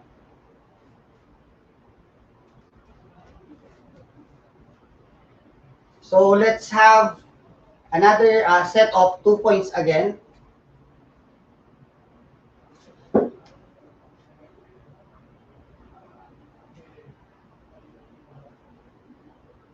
So, let's have 5, 7, and negative 4, 3. Ngayon may negative na tayo na given. So, dito takot na takot yung mga bata, no? Bakit ba kayo natatakot kay negative? Huwag tayong matatakot kasi part na siya ng buhay talaga natin. Those are real numbers. There are negative and a positive sign. Same thing with life, there are negative and positive life. So, that's fine, okay? So, negative 4 minus 5. Kasi ito yung ating x sub 2. Sabi ko nga nung una, in solving mentally, isolve muna natin yung ating mga x. So, negative 4 minus 5. That will be negative 9. And then you get the square of negative 9. So, how to get the square of negative 9? Negative 9 times negative 9 is 81. Isang tabi muna natin si 81. Okay? So, yun na yung pinaka-result ng ating x. Now, let's have the difference of y. 3 minus 7 is negative 4. And then we get the square of negative 4. What is negative 4 times negative 4? Correct. 16. So, that is 16. Kanina, ang result natin dun sa ating x is 81. Samantalang ang result natin sa ating y ay 16. And then we just simply combine it. 81 plus 16, that will give you 97. So, therefore, the distance between 2 points on this given is square root of 97. The question is, simplified form na po ba?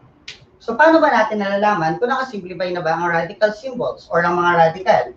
So, basically, check lang natin kung merong perfect square na factor ang ating given number. Since 97 doesn't have a perfect square factor, automatic, ito na muna ang ating gagamiting final answer. But as I was saying, if you want to get an accurate answer, especially with the distance, you can use calculator naman. Walang nagbabawal gumamit ng calculator, okay? So, pwede natin gamitin ng calculator para ma-solve natin yung exact result or yung accurate answer on what is the square root of 97. Okay, let's have another example. Hindi ko po alam kung ilang oras na ako, sorry. 25 minutes. Okay, so...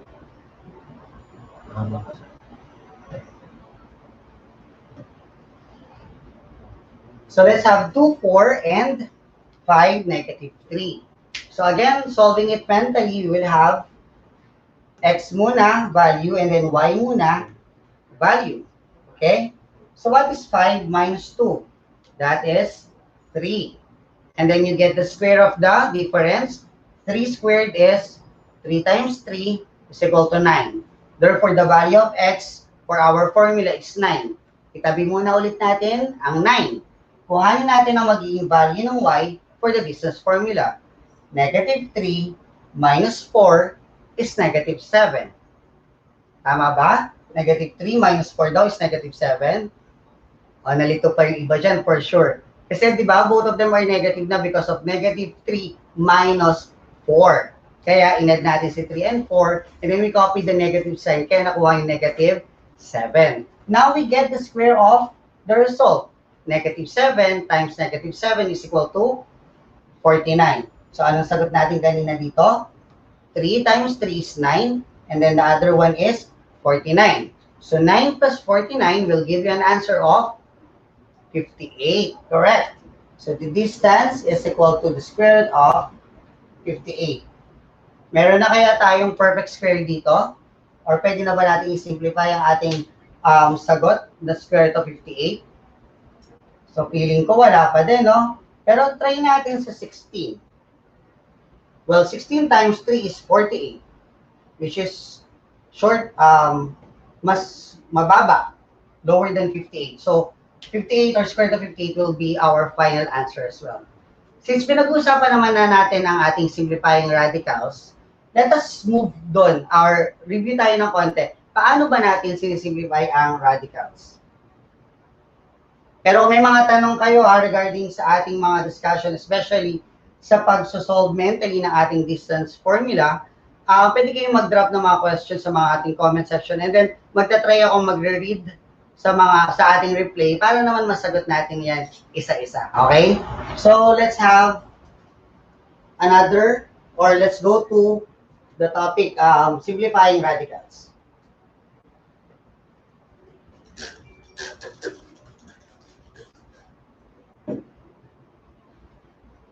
Okay, so sabi natin, to simplify radicals, our objective is to get a factor na yung isa ay perfect square at yung isa ay hindi. Ngayon, tanong ko muna, ano-ano ba yung mga perfect square numbers na alam niyo specifically from 1 to 10? Dapat kabisado natin yan eh. Kasi mababa na yung 1 to 10 na yun. So let's have the perfect square on that certain real numbers. We have 1, we have 4, because of 1 times 1 is 1, 2 times 2 is 4, 3 times 3 is 9, so 1, 4, 9, sulat natin. Ito yung mga perfect square natin. 1, 4, 9, then 4 times 4 is 16. Next to that will be 25, because of 5 times 5. Next will be 36, 6 times 6. And then next is, correct, 49. Followed by, okay, 64. And then, 9 times 9 is 81. And then, of course, 100. So, ito yung mga basic natin na perfect square sa ating real numbers. We have 1, 4, 9, 16, 25, 36, 49, 64, 81, and 100. So, bakit natin kailangan kahit paano alam to or kabisado to? Because for us to simplify radicals, kailangan alam natin yung mga medyo mabababa na perfect square dahil usually sila yung factor ng ating mga numbers inside the radical symbols. So for example, we are about to check or simplify square root of 50. Yung square root of 50 ba ay nakasimplify na o hindi pa? Again, for you to check that, kailangan alam natin kung merong factor ang ating number inside the radical symbol na perfect square. Sa 50, ano kaya ang perfect square na factor niya? Tama. Sa ating mga perfect square list, we have 25. So 50 has a perfect square factor of 25 and 2. So since you have 25 times 2 for you to get 50, lalagay na natin yan sa radical symbol, yung 25 times 2. And then, we get the square of the perfect square. Square root of 25 is equal to 5. At matitira sa loob ay square root of 2. And that will give you the simplified form of square root of 50. So again, square root of 50 is also equal to 5 square root of 2. Nakuha ba? Let's have another one.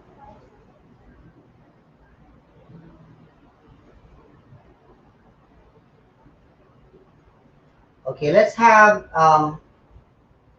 72 or square root of 72. Again, check muna natin kung may factor ang ating given na perfect square. So from there, ano kaya ang perfect square na factor ng ating given? So we have, okay, so the answer is 36 times 2. Okay, and then yung ating mga factors ay isusulat natin inside our radical symbol. We will have now the square root of 36 times 2. Then we get the square root of 36 and square root of 2. We will have now 6 square root of 2. Question? Medyo nalilito pa ba? So let's have another example.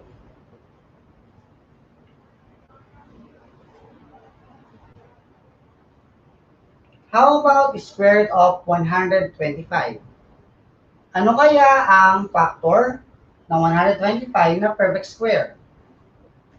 O ang tanong ko, ang 125 ba ay perfect square na mismo? Balikan natin kanina yung discussion. So ating table na square of last digit 5, sa ating 5 squared, 15 squared, 25 squared, meron ba kayong nakitang 125? So wala. So ibig sabihin, ang 125 ay hindi perfect square factor or hindi siya perfect square. For that, kailangan nating hanapan ng perfect square sa 125. Let us try to divide 125 with 25 since ang 25 ay kasama sa list of perfect squares. So if we will divide 125 by 25, ilan bang 25 meron sa 125? Ilan? 5. Correct. So therefore, you will have the factor now 25 times 5. So, susulat lang natin ulit ang ating factors sa loob ng radical symbol. You will have 25 times 5. From there, you get the square root of 25 and the square root of 5. The square root of 25 here is 5. At matitira na lang sa loob ng radical symbol ay 5. Therefore, the square root of 125 is equal to 5 square root of 5. Nakuha ba? Magaling. So, try pa natin. Let's have more examples.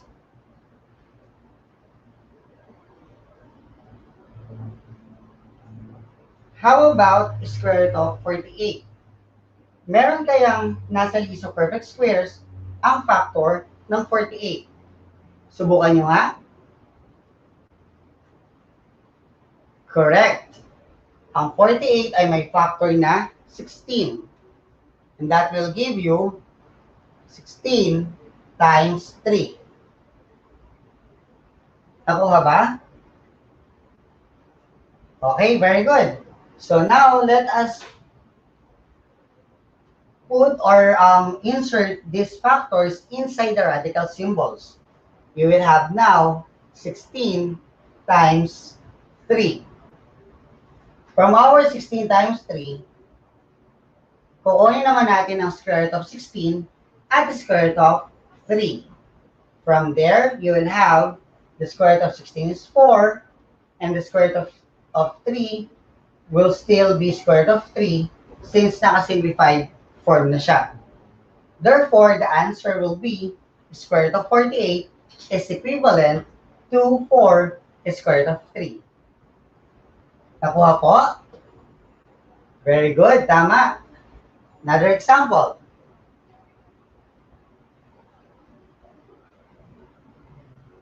How about square root of 27? Is there a factor of 27 na kasama sa list ng ating perfect squares? Correct. So 27 is divisible by 9. And what is the other factor? Ano ba yung number na kapag minultiply mo sa 9, makukuha mo yung 27? Okay, very good. So that will give you 9 times 3.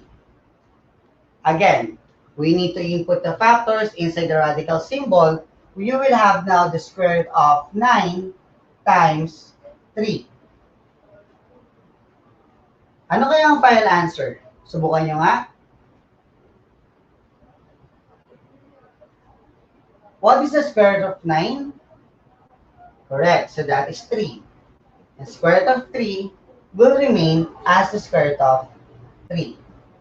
Nakuha ba? Okay, very good. Let's have more example.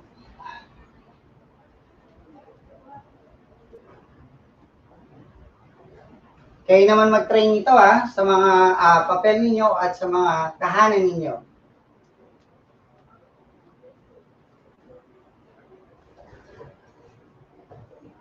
Okay, so let's have the square root of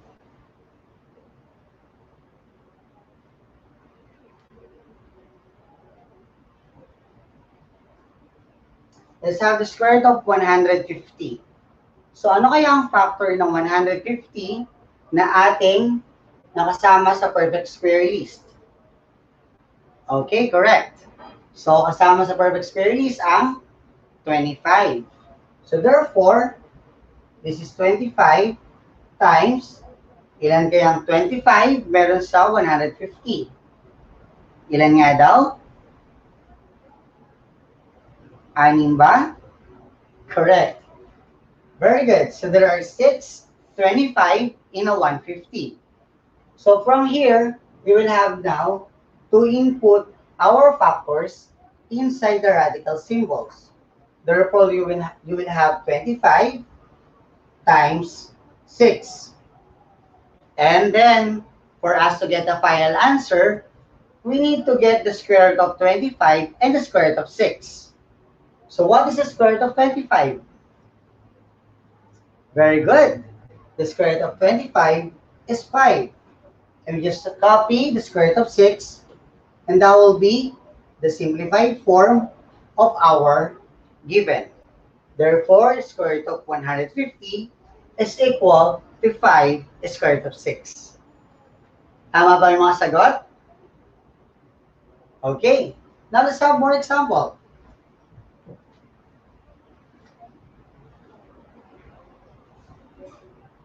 How about square root of 128? Ano kaya ang perfect square factor ng 128? Check nga natin. Pwede kaya ang 1? Pwede kaya ang 4? Correct. Pwede ang 4. Pwede kaya ang 16? Pwede kaya ang 25? Ang 36? 49? 64? Correct. Pwede ang 64. The question is, Tutor of Hill, paano yan? Dalawa na ngayon ang pwede sa ating perfect squares na factor ng ating given. Tama. Pero always remember to get the greatest common factor. Lagi nating i-consider yung pinakamataas na factor na meron tayo sa isang number for us to simplify the given. So since 64 ay mas mataas sa 4, we will get 64 as a factor. So ilang bang 64 meron sa 128? Correct. Tama ang iyong sagot. Meron tayong dalawang 64 sa loob ng 128. Next step is to put inside the radical symbol the given factors. You will have now 64 times 2. Then you apply the square root. Square root of 64 times the square root of 2. What is the square root of 64? Okay, very good. 8. How about the square root of 2? Tama. Kukopyahin lang ang square root of 2 dahil nakasimplify form na. Very good. Try nga raw natin to. Okay, so let's have Last for the simplifying radicals.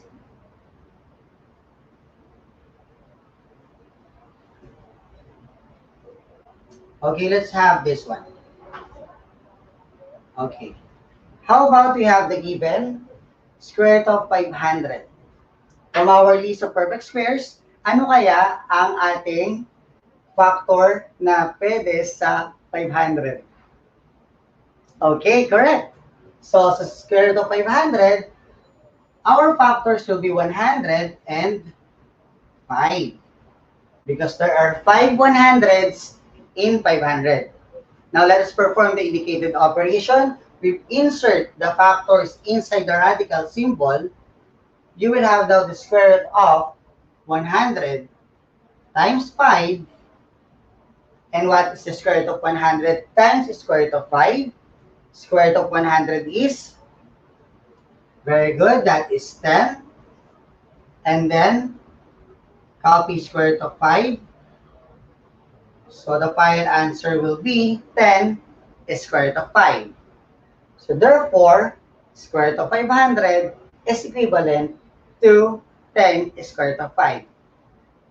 Any question? Okay, very good.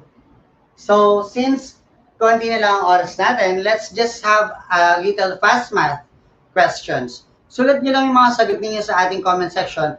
However, hindi ko lang talaga mababasa for now. But as I was saying, babasahin natin ang mga replays para masagot natin at kahit pa paano is ma-recognize natin yung mga nagpa-participate ngayong oras na ito. So let's do the fast math. Di ba pinaluan na gusto niyo ang ating multiplication table? So mag-recite lang muna tayo ng multiplication table natin with the table of 9. What is 9 times 1? Very good. 9 times 2. 18. 9 times 3. 27. 9 times 4. 36. 9 times 5. 45. 9 times 6. 54. 9 times 7. 63. 9 times 8. 72. 9 times 9, 81, and 9 times 10, 100. Now, wala ba kayo napansin sa multiplication table of 9? Pakita natin ang sagot, ha? So, bago tayo magtapos sa ating session ay papakita ko muna ang sagot ng multiplication of 9 para ma-discover ninyo rin kung ano ang pattern na sinusundan ng sagot dito.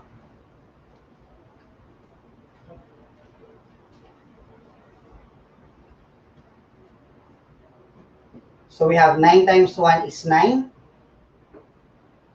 9 times 2 is 18. 9 times 3 is 27. 9 times 4 is 36. Sabayan niyo ako habang nagsasalita ako ito ng multiplication table of 9. 9 times 5 is 45. 9 times 6 is 54. 9 times 7 is 63. 9 times 8 is 72. 9 times 9 is 81. And 9 times 10 is 90. Kung mapapansin ninyo, ang mga given natin, mula sa first digit sa ating second column na 9 times 2, ang ating mga first digit ay 1, 2, 3, 4, 5, 6, 7, 8, 9. So magkakasunod din siya.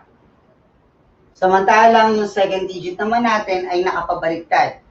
From 0, 1, 2, 3, 4, 5, 6, 7, 8, 9. Napansin nyo ba yung dati? Okay, very good kayo. Kung dati pa lang, napansin nyo na. At ang mga sagot sa table of 9 ay laging reverse or may katapat na sagot. Mula sa 9 times 1, ang kanyang sagot dito ay 90, which is 09 is 9. Mula sa 9 times 2 na 18, ang sagot niya sa 9 times 1 is 81. Kapag pinagbaliktad mo ang 18, that will give you an 81. Same thing with 9 times 3 is 27. Ang kapartner niya is 9 times 8, which will give you 72. Kabaligtaran lamang ng 27. 9 times 4 is 36. 9 times 7 is 63, which is kabaligtaran din ng 36. Partner din ang 9 times 5, which is 45, at 9 times 6 is 54. 45 and 54. So, na-observe nyo ba yan? Okay, malamang yung iba dyan nakapag-observe na, no? Pero, kaya ko lang pinakita lahat ng mga tricks ngayong hapon or ngayong umagang ito ay para lang malaman ninyo na math is fun and math is easy as long as ini-enjoy mo ang math. So, bago ko magpaalam, iwanan ko lamang kataga sa inyo na huwag nyo hayaang paikutin kayo ng numero na lagi natin sinasabi na nahihilo na kayo sa numbers, natatakot kayo sa math. Bagkus kayo dapat ang magpaikot sa numero dahil tayo yung tao. Tayo yung dapat nag-aaral dito. At once na nalaman na natin yung mga basic formula, especially itong mga basic skills like multiplication, division, addition, at subtraction, masasabi ko na sa inyo na may panlaban na talaga kayo for our high school, senior high school, and college mathematics. So, muli, magandang umaga sa inyong lahat. At huwag kalimutan muli i-like at i-share ang ating mga DepEd Facebook pages, ang DepEd Philippines, DepEd Edtech Unit, DepEd Tayo, DepEd TV, at ganoon na rin mag-subscribe sa ating official YouTube channel, ang DepEd TV Official at ang Educational Technology Unit. Pakidamay niyo na rin, of course, ang ating personal page, Simply Abhil, Samuel National High School Annex, at DepEd TV One Bataan Production Team. So muli, ako ang yung tutor Abhil na magsasabi sa inyo magkita-kita tayo ulit sa susunod na Webes para sa ating Junior High School Mathematics Remediation. Paalam at wala pa lang muna aalis, sorry.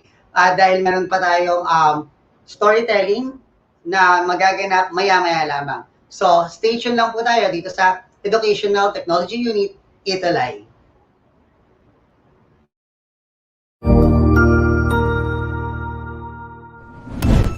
Cognizant to the needs of our learners, parents, and teachers, the Department of Education provided us with powerful tools for productivity that will allow us to foster critical thinking skills, problem-solving skills, communication and collaboration skills to be compassionate, responsible global citizens. Join us and discover new ideas in our series of professional development training program with the ICTS Edtech Unit and Microsoft Education Philippines. Together, we will equip our learners and empower our fellow educators for a dynamic future. Para sa bata, para sa bayan, at para sa guro. Sulong Edukalidad.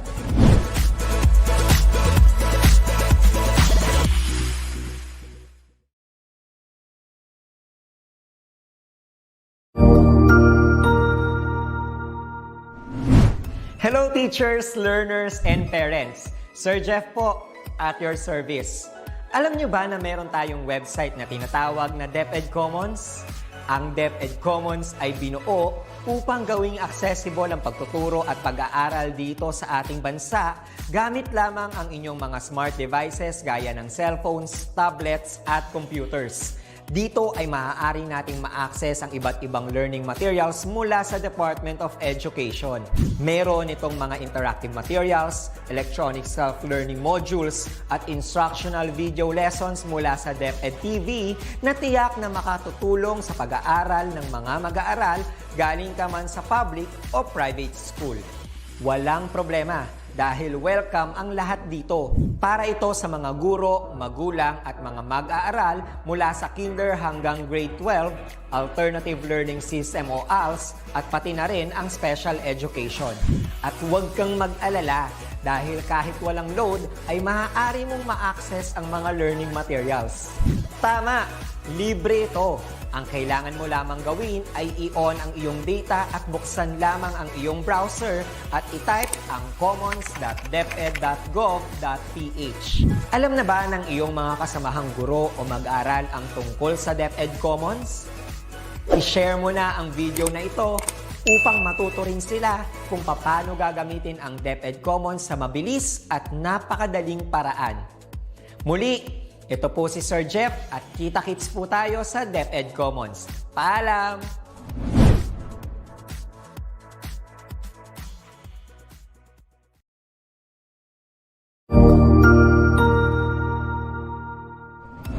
Magandang araw, Sir Wilbur po, at your service.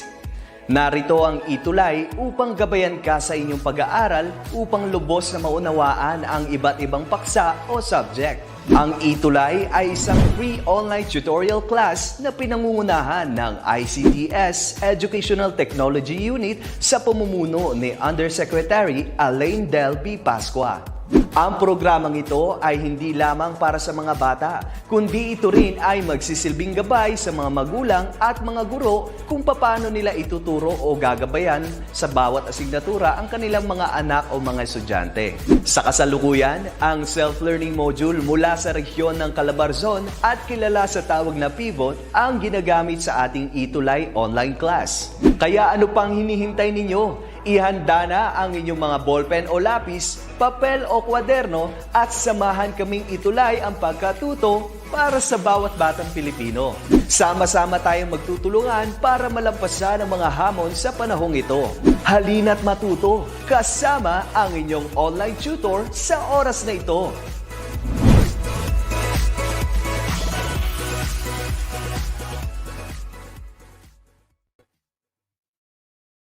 Hi! Ano napansin nyo sa suot ngayon ni Tutor Arlene? Welcome sa ating ETUlay. Malalaman yan maya-maya lamang. Bakit kaya ito ang suot ngayon ni Tutor Arlene? Okay, isang masayang Huwebes o Thursday po sa ating lahat. Halina at makipagkwensayahan kay Tutor Arlene mula sa Santissima Cruz Elementary School. Hello sa ating mga online learners, parents na laging nakasubaybay, at sa kanilang mga nakasubaybay sa kanilang mga mahal na anak at sa mga gurong walang sawang nakaalalay sa kanilang mga mag-aaral. Hello po sa lahat. Good morning.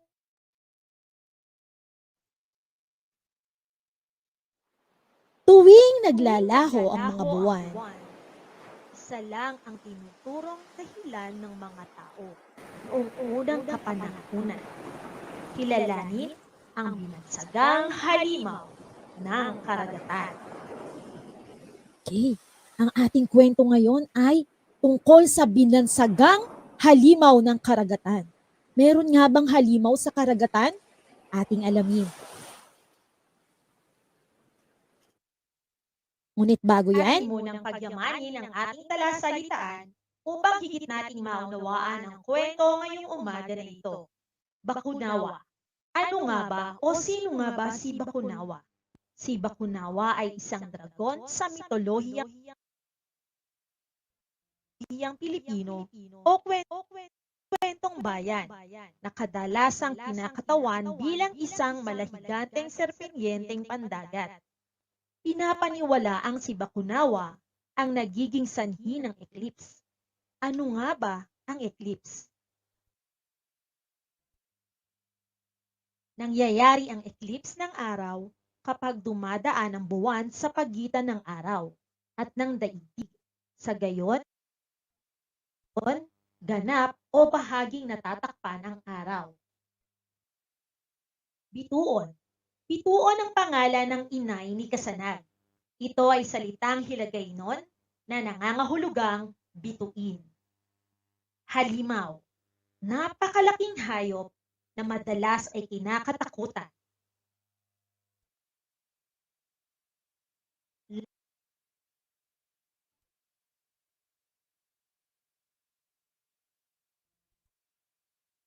kariktan.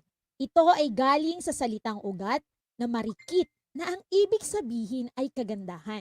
So pag narinig natin ang salitang kariktan, ang ibig sabihin nito ay kagandahan. Kasanag, ito ang pangalan ng bata sa kwento. Sa Hiligaynon, ang kasanag ay nangangahulugang liwanag. Laot. Ito ay gitna ng karagatan. Si Kasanag at ang huling Bakunawa. Kwento ni Michelle Love G. Las Piñas. Guhit ni Brando P. Banga. Mula sa Bureau of Learning Resources.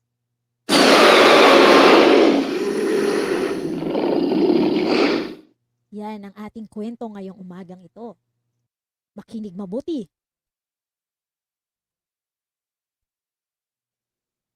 Usap-usapan noon sa mga kapuluan ng Isla de Gigantes ang isang halimaw sa tubig na gustong kainin ng buwan. Sa tuwing umaahon daw, ang tila serpiente, tila dragon na nilalang, nagsigawan ng mga tao, "Bakunawa! Bakunawa!" Pagkatapos, lalabas ang lahat sa kanilang bahay. May magpapatunog ng tambol. May nagsasalpukan ng mga metal. Lahat ng ingay ay pangontra sa bakunawa. Ito lang daw ang tanging paraan upang masindak ang halimaw at bumalik sa kailaliman ng dagat. Matagal nang naririnig ni Kasanag ang kwentong ito, pero hindi siya naniniwala. Maliit pa lang noon si Kasanag nang namatay ang kanyang ama, kaya siya na ang naghahanap buhay para sa kanyang pamilya. Araw-araw, pumupunta sa laot si Kasanag upang manghuli ng isda. Ang iba sa nakukuha niya ay dinadala niya sa kanyang inay Bitoon para lutuing ulam.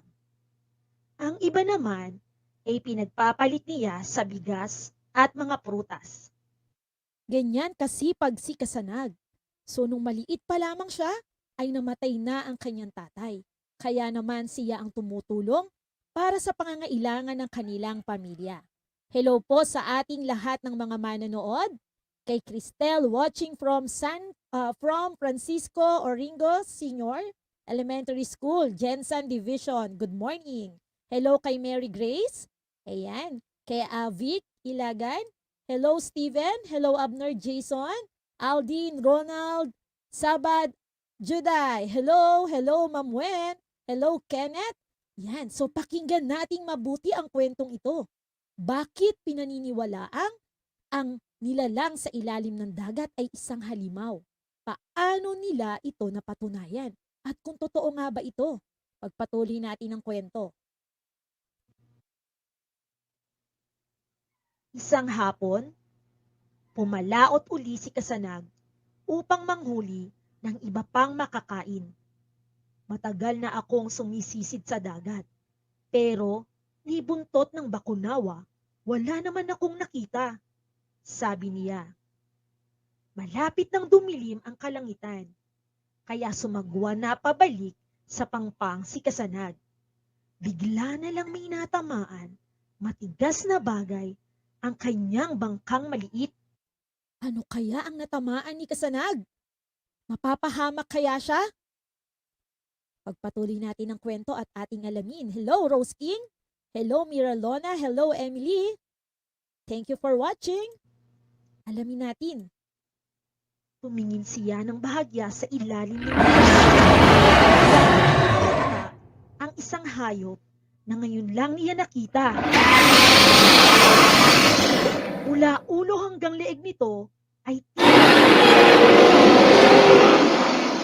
10 metro ang haba. Umarap sa kanya ang higanting halimaw.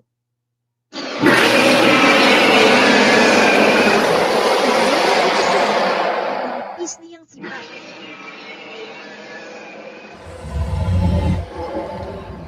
Ito na ba ang tinatawag na bakunawa?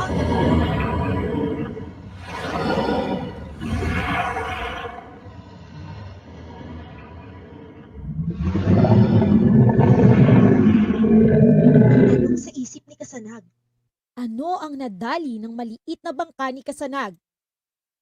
Okay, from our viewers, ano ang natamaan ni Kasanag habang siya ay sumasagwan sa karagatan? Hello, pa-shoutout naman, Ma'am Wen. Hello, Amir. Good morning. Ayan, pagbati po sa lahat ng ating mga manonood. Mira Luna, good morning, watching from Minsalao National High School, District of Zamboanga Division. Ayan, good morning po. Okay, ano ang natamaan ni Kasanag. Okay, sabi ni Chloe, buwan? Buwan kaya ang kanyang natamaan? Sabi ni Kurt, hello Kurt, andito ka muli. Bakunawa. Sabi naman ni Rose Garcia, ay, isang good morning sa ating lahat. Yan. So, tama kaya si Kurt Trinanes? Alamin natin kung ano ang tinamaan ni Kasanag. Hi po, hi po, Curl. Ayan, sabi ni Curl, bakunawa. Tingnan natin.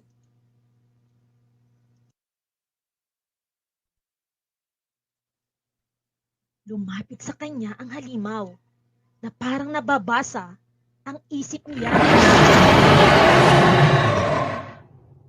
Bigla na lamang itong nagsalita.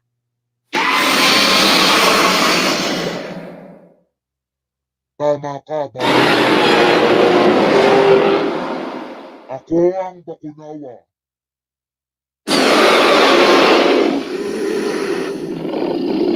Pero, huwag kang matakot.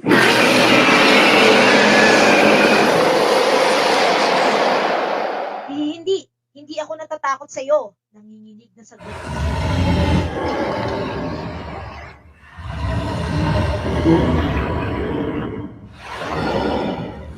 Babago ang iyong sandata.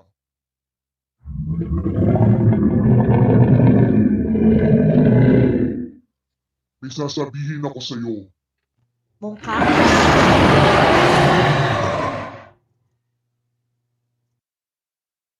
Ayan. Ano ang nakita ni Kasanag? Tama si Kurt. Ito ang bakunawa. Gayon din sa sagot ni Curl, bakunawa. Hello, Jake Alfred Alvarez from Al San Pablo City. Good morning. Natamaan niya ang bakunawa at ito ay lumapit sa kanya na tila ba nababasa ang kanyang isip. Hindi naman daw siya natatakot pero siya'y nanginginig. Tingnan natin kung mapapahamak ba si Kasanag. Ating alamin. May sasabihin ka? O may kakainin ka? Hindi na sumagot ang bakunawa. Pero baka sa mga mata nito ang matinding kalungkutan. Kitang-kita rin ang mga sugat nito sa leeg. Bumalik ito sa kailaliman ng dagat at hindi na muling nagpakita. Umuwi si Kasanag, ngunit hindi niya masabi kahit kanino ang nangyari. Hindi rin siya makatulog ng gabing iyon. Ano kaya ang susunod niyang Ano gagawin? kaya ang gustong sabihin ng bakunawa? Ano kaya kung bumalik ako sa dagat? Iyan nga ang ginawa ni Kasanag. Kasing daan ng balahibo ng manok, ang galaw niya papalabas ng kanilang bahay. Sakay ng kanyang maliit na bangka, binalikan ni Kasanag ang bahagi ng dagat kung saan sila nagkita ni bakunawa.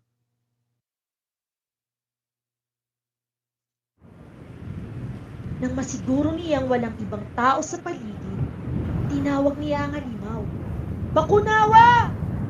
Makikinig na ako!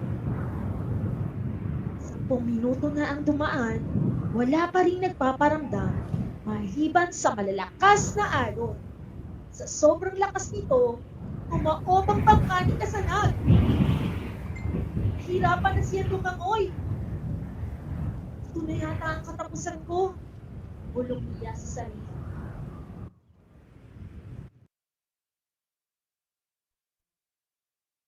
Ano ang nangyari kay Kasanag? Okay, binalikan niya si bakunawa, ngunit sa lakas ng agos ng alon sa karagatan, ang kanyang bangka ay tumaob. Ano kaya mangyayari sa kanya? Yan, sabi ni Rashid, ang title daw ng ating kwento ay The Moon-Eating Dragon in English. Tama si Rashid. Hello, Ma'am Jessica. Hello, Ryan Prince. Ayan, tinulungan siya ni bakunawa. Yan ang tanong ni Chloe. Tingnan natin kung tinulungan nga siya. Maya-maya pa ay nagtakitang muli ang bakunawa. Humihip ito ng isang malaking bula na pumalibot kay Kasanag. Nakahinga ng maluwag si Kasanag sa loob ng bola. Nagliliwanag rin ito Kaya nakikita niya kung ano-ano ang nasa paligid. Ligtas ka na, bata. Makakauwi ka na. Sabi ng bakunawa. Pero, may sasabihin ka pa sa akin.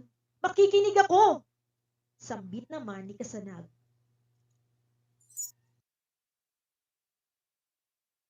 Ayan, nais niya talagang makausap si Bakunawa. Tingnan natin kung anong mangyayari sa dalawang ito. Hinawakan ni Bakunawa ang malaking bulang na kapalibot kay Kasanag. May mga kamay, pakpak at buntot pala ang Bakunawa. Dinala nito si Kasanag sa pinakamalalim na parte ng dagat. Napanganga naman ang bata sa nakitang kagandahan ng karagatan. Pero mas namangha siya sa ipinakita at sinabi sa kanya ni Bakunawa. Ano kaya? Ano kaya ang ipinakita ni Bakunawa kay Kasanag at siya ay manghang-mangha rito?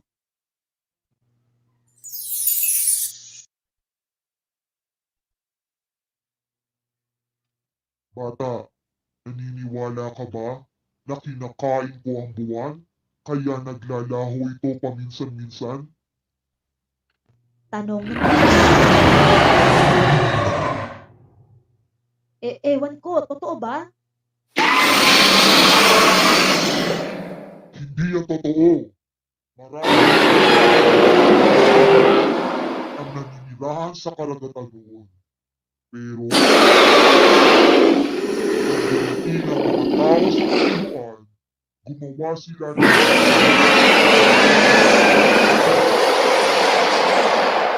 ang kami raw ay masama.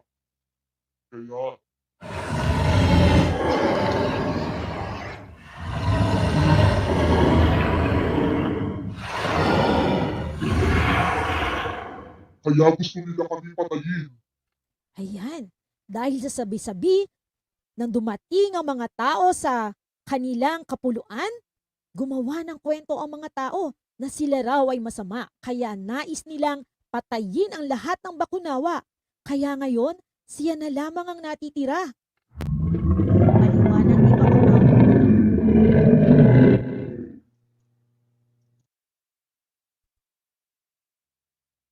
Ngayon, dalawa na lang kaming natitira. Dagdag pa niya. Nakakalungkot ang nangyari. Nasaan ang kasama mo? Tanong ni Kasanag. Sa isang nakatagong butas, kinuha ng Bakunawa ang malaking bilog at ipinakita ito sa kanya. Iyan ba'y itlog? Tanong ni Kasanag. Oo, bata. Ipagkakatiwala sa iyo ang kaisa-isa kong anak. Kung papayag ka,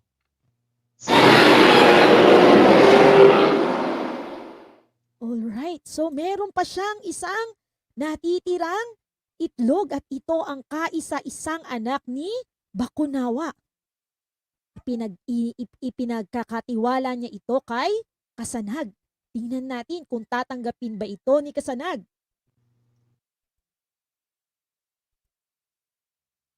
pakiusap, ilayo mo siya sa mga tao. Matanda at mahina na ako. Hindi ko na siya kayang ipagtanggol. Bilang kapalit ng kaligtasan niya, hindi mawawalan ng pagkaing dagat ang inyong tribo. Sabi ng Bakunawa. Naawa si Kasanag sa sinapit ng mga Bakunawa, kaya tinanggap niya ang alok nito. Makakaasa ka, poprotektahan ko siya. Okay, ayan. Tinanggap ni Kasanag ang alok ni Bakunawa na sa kapalit ng kanyang pag-aalaga at paglayo ng kanyang anak sa mga tao, ay bibigyan niya ng masaganang yamang dagat ang kanilang kapuluan. Inihatid ng Bakunawa si Kasanag sa isang lihim na kuweba na wala pang taong nakakapunta. Dito nila itinago ang itlog ng bakunawa. Maraming salamat sa iyo, bata. Babalik na ako sa karagatan at tuluyan ng mamamahinga.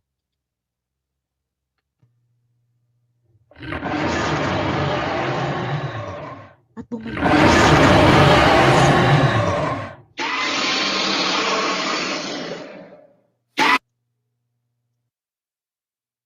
sa kaunting sandaling nagkasama sila, tila naging malapit ang loob nila sa isa't isa. Paalis na ang bakunawa nang maalala ng bata ang sasabihin niya. Ako si Kasanag! Ang ibig sabihin ng pangalan ko ay liwanag! Sigaw niya.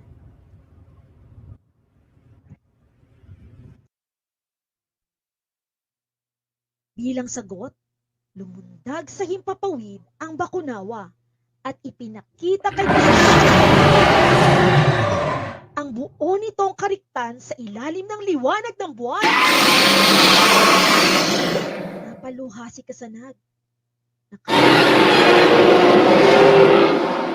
Nang magkahalong lungkot at paghanga. Hindi niya muling nakita ang bagong kaibigan. Ayan. So bilang sagot, lumundag sa himpapawid ang bakunawa at nakita ni Kasanag ang buong kagandahan nito sa ilalim ng liwanag ng buwan. Napaluha siya at nalungkot. Malapit nang sumikat ang araw. Buti naman at hindi nakalimutan ng bakunawa na dalhin ang bangka ni Kasanag malapit sa kuweba. Kaya madali itong nakauwi sa kanilang bahay. Pagtilaok ng manok, agad bumangon si Kasanag at nagpaalam sa ina. Pupunta raw siya sa laot upang mangisda. Pero ang totoo, binabalik-balikan niya ang itlog ng bakunawa sa kuweba. Ito ang ginagawa niya sa araw-araw. Maaga siyang bumabangon upang manghuli ng maraming isda. Pinupuntahan niya ang kuweba at nagsisiga ng apoy malapit sa itlog para mainitan ito. Niluluto at kinakain niya ang iba niyang huli. Nagtitira rin siya ng isda sa harap ng itlog bago umalis. Baka raw gutom ang batang bakunawa paglabas nito. Ganito palagi ang mga pangyayari sa loob ng 9 na araw. Pero sa 10 araw, pagbalik ni Kasanag sa kuweba, wala na ang isdang iniwan niya sa harap ng itlog. Ang natira na lang ay balat ng itlog.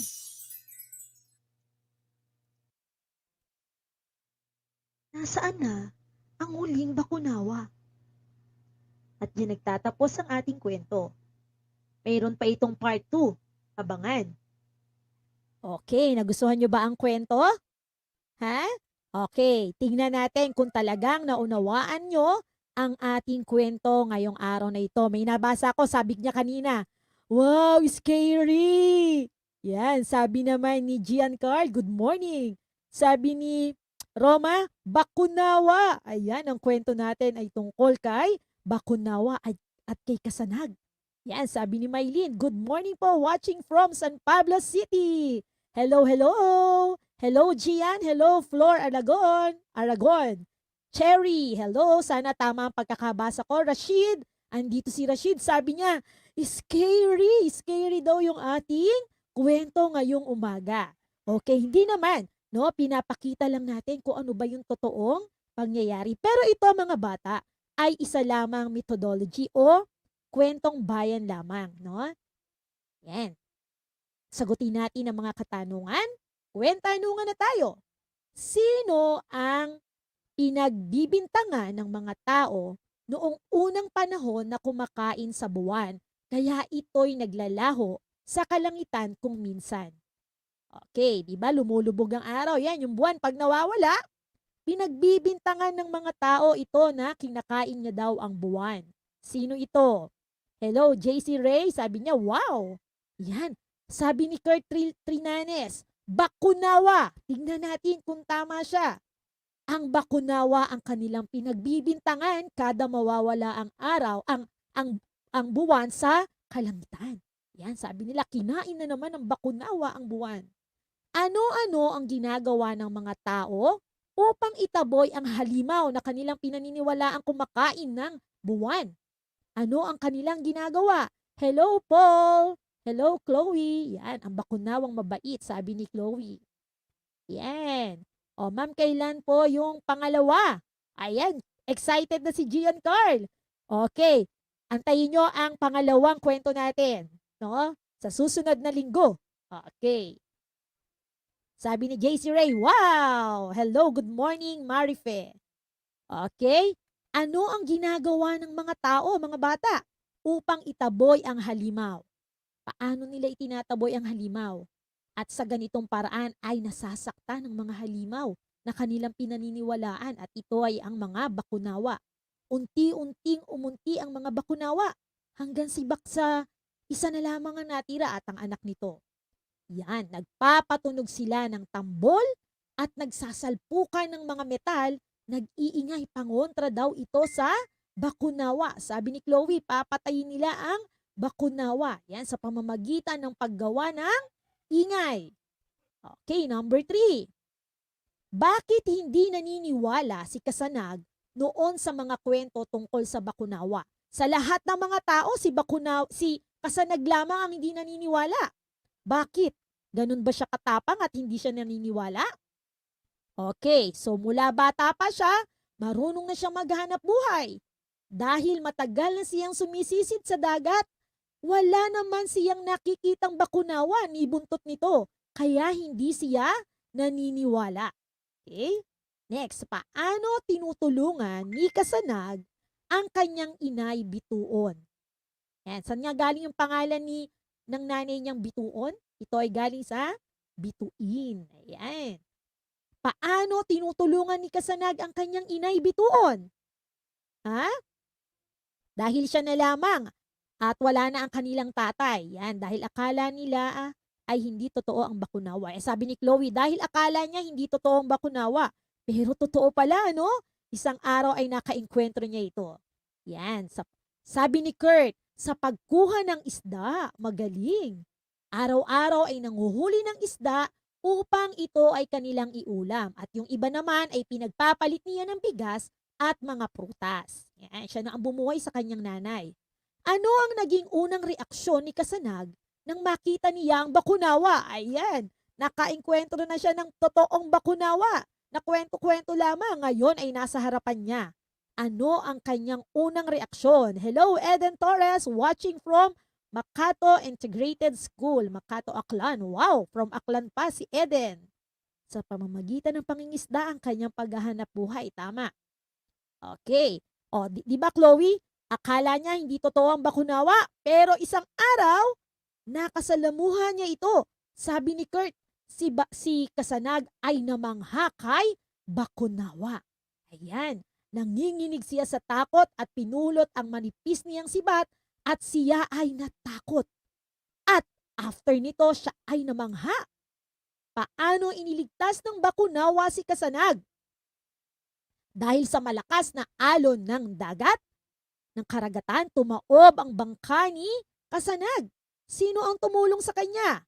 Hindi ba tinulungan siya ng kinatatakutang si bakunawa? Paano siya iniligtas nito? Ano ang kanyang ginawa? Umihip ito ng isang malaking bula na pumalibot kay Kasanag. Ang galing, hindi ba? Dahil sa malaking bula. Yan, sabi ni Chloe, napakagaling ni Chloe. Umihip siya at nakagawa ng malaking bula. At si Kurt, very active tong dalawa na ito. Yan, tatlo. At si Rashid. Si Chloe, very active. Thank you for watching and for participating. Umihip daw siya ng malaking bula at inilagay sa loob nito si Kasanag. At hindi naman siya nahirapan. Lumiliwanag pa ang bulang ito at nakakahinga ng maayos si Kasanag. Bakit unti-unting naubos ang mga bakunawa sa karagatan? O mga bata, bakit naubos ang mga bakunawa sa karagatan? Yan, tama si Rashid. Ayan. Hello Vince, watching from AHS. Okay, good morning Vince.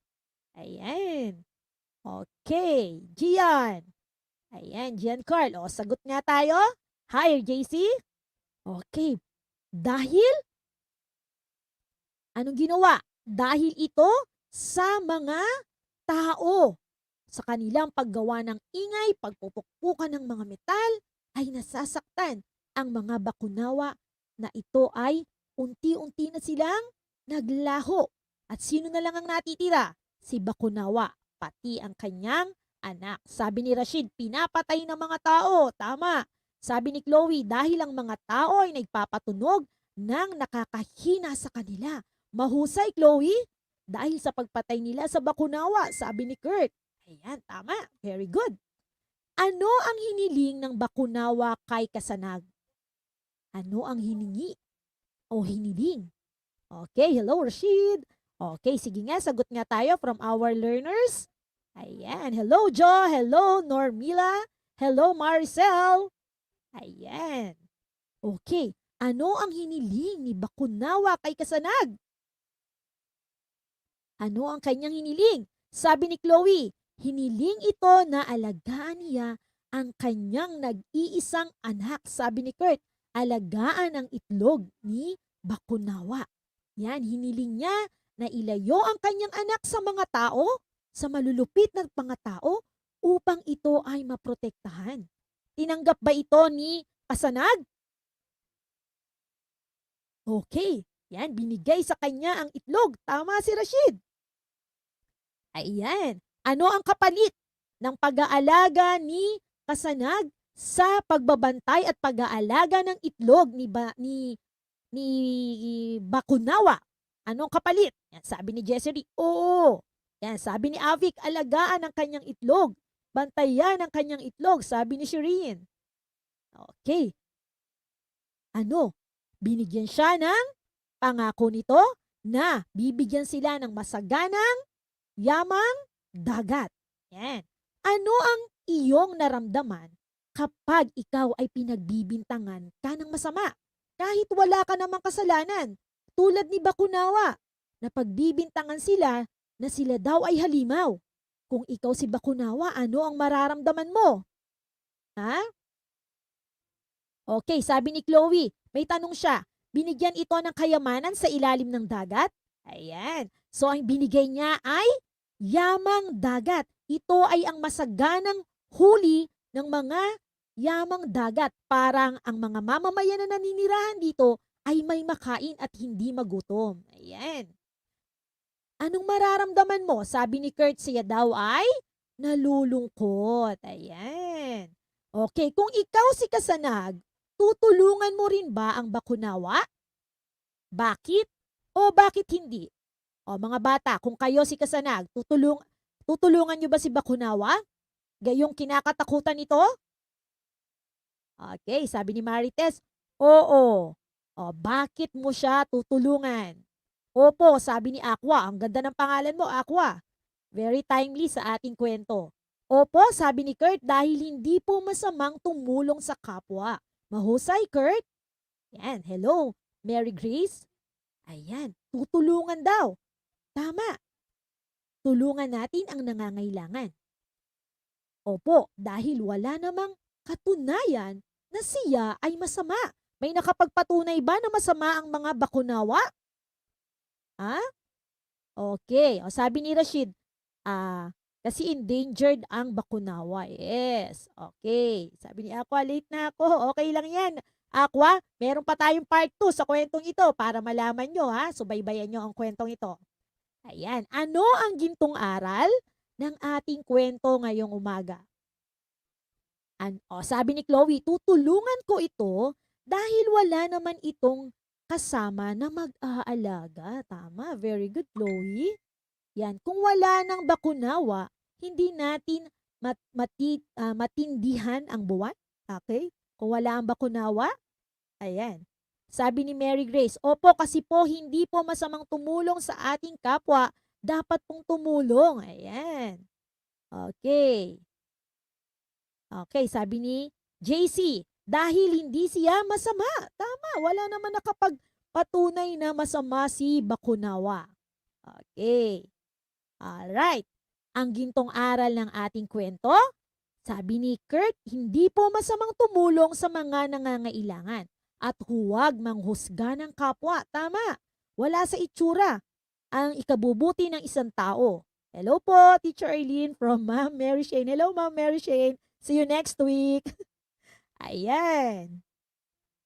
Ano ang gintong aral ng kwentong ito? Huwag tayong basta-basta magpaparatang ng masama kahit na sino man, lalo't higit wala ka namang katibayan na ginawa nga niya ito. Ayan, so wag nating basta paparatangan ng masama ang ating kapwa. Ha? Okay, may oras pa tayo. Gusto nyo bang pakinggan na ang next story? Ang part 2 nito? Sabi ni Rashid, anong title ng kwento? Ang title ng kwento ay? Anong title ng kwento? Tingnan ko nga kung sino makakasagot sa ating viewers. Meron kanina, ang title ay Bakunawa, The Moon Eater in English, sabi ni Rashid. Okay, very good. Ayan. Okay, sabi ni Chloe, opo. Sabi ni Kurt, opo. Ayan. Opo, sabi ni Aqua. Ang ganda ng pangalan ni Aqua. Okay, sabi niya, gusto na daw nilang pakinggan ang part 2. Okay, direct. Sige, dahil mahaba pa ang ating oras, siguro kaya pa natin i-next ang ating next story. Okay, yung part 2 nito. Okay, direct, i-share ko yung part 2 ng ating kwento. Okay. May oras pa tayo, mahaba. Mahaba pa ang ating oras. I-share ko po. Okay, wait lang po.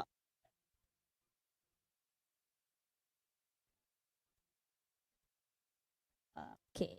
Wait lang. Ang ating next story, standby lang tayo. Ayan, ito na ang part 2 ng ating kwento. Alright. Lang po. Set lang natin. Sulitin natin ang oras. Alright. Kita na po ba?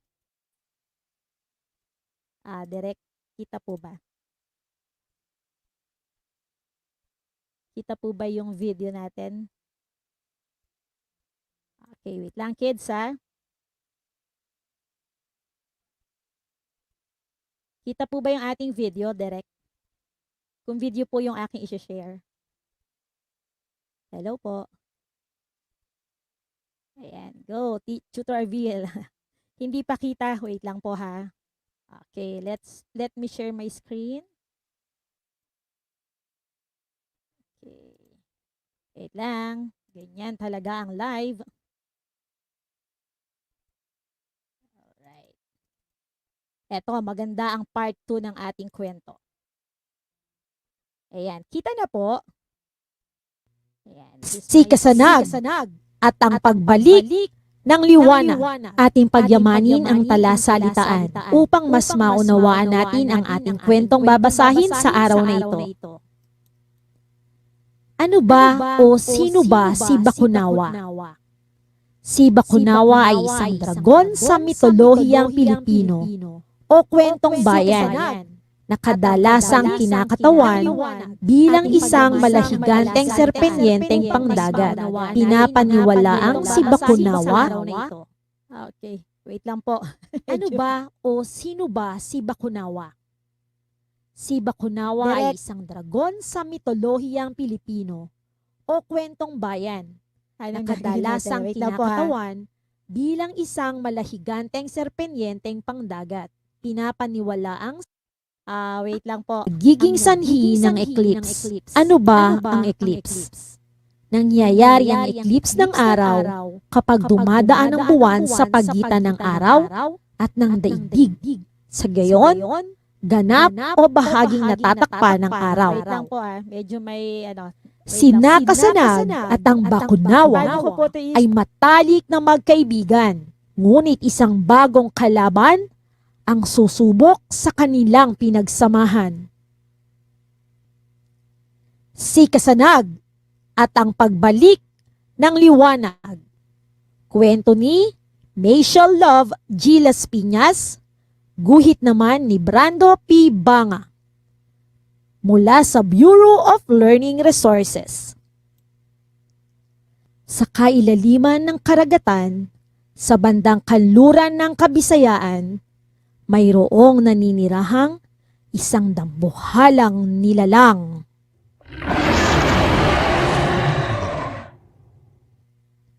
Balat niya ay parang batong luntian. Ang kaniyang pakpak, sinlaki ng bangkang lumalayag. Kinatatakutan sa buong banwa. Siya ang dragon na kung tawagin ay Bakunawa. Ngunit lingid sa kaalaman ng iba, ang halimo sa tubig ay may kaibigang tagalupa. Ang pangalan niya ay Kasanag, isang binatang mabait at masipag. Wait lang po.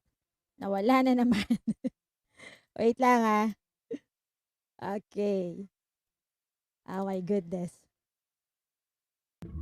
Napanahon nang sinisisi ng mga tao si Bakunawa sa pagkawala ng buwan paminsan-minsan.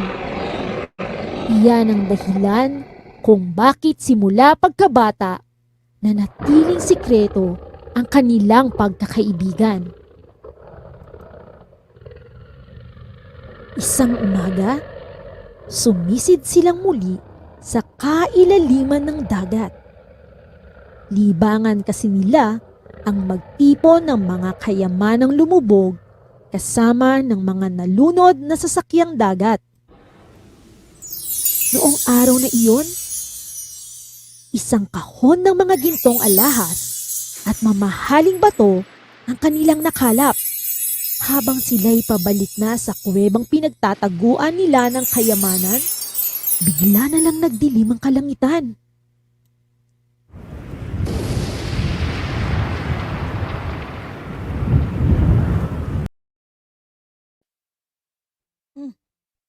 Okay, wait.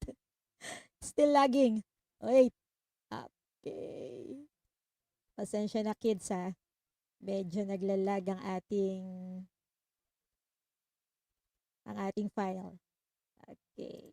Ganda pa naman ito. Okay, direct. Okay na po kaya. Si Kasanag at ang pagbalik ng liwanag. Ating okay, pass forward na natin yung kanina. Balat niya ay parang batong luntian. Ang kaniyang pakpak, sinlaki ng bangkang lumalayag. Kinatatakutan sa buong banwa. Siya ang dragon na kung tawagin ay Bakunawa. Ngunit lingid sa kaalaman ng iba, ang halimo sa tubig ay may kaibigang tagalupa.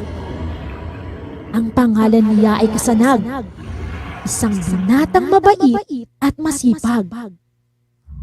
Matagal na panahon nang sinisisi ng mga tao si Bakunawa sa pagkawala ng buwan paminsan-minsan. Iyan ang dahilan kung bakit simula pagkabata nanatiling sikreto ang kanilang pagkakaibigan. Isang umaga, sumisid silang muli sa kailaliman ng dagat. Libangan kasi nila ang magtipon ng mga kayamanang lumubog kasama ng mga nalunod na sasakyang dagat.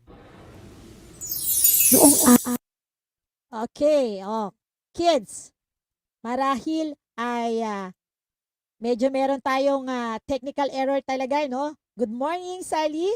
Good morning, JC. Good morning, Aqua. Okay, medyo naglalag talaga yung ating video, no?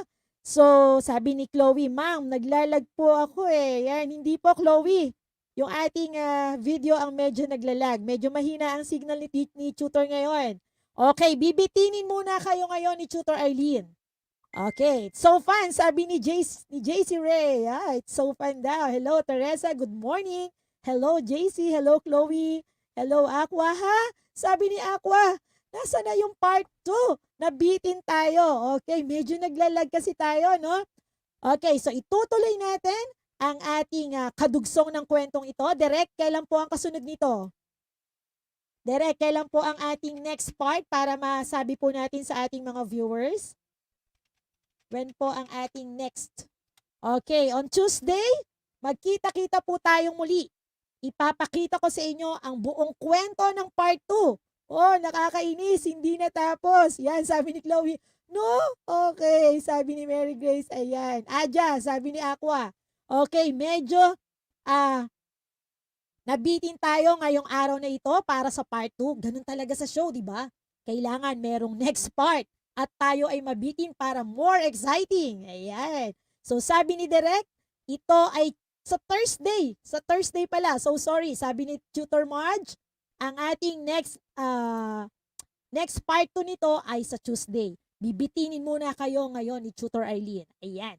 Isipin nyo, ano kaya ang nangyari kay Kasanag at sa huling Bakunawa?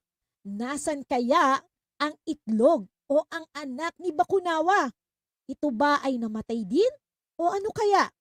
Okay, sasagutin natin yan sa susunod nating pagkikita next Thursday. Same time, 11 o'clock ng umaga. Okay, pa ngayon, bye-bye muna. Maraming salamat sa lahat na nag-participate. O wag magagalit kay Tutor, ha. Nabitin po ako, sabi ni Mary Grace. Ayan, sabi ni Aqua, okay po. O magkita-kita tayo next Thursday, 11 o'clock. Bye-bye!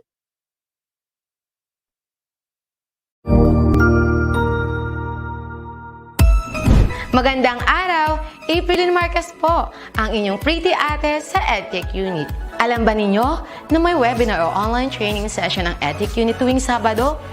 Ang araw na ito ay nakalaan para sa ating mga mahal na kaguruan upang turuan sila ng mga bagong kaalaman at kakayahan sa paggamit ng makabagong software at applications para sa pinaka-epektibong paraan at lubos mapaghusay ang kanilang paraan ng pagtuturo. This is also a refresher session for our beloved teachers to enhance their skills in technology.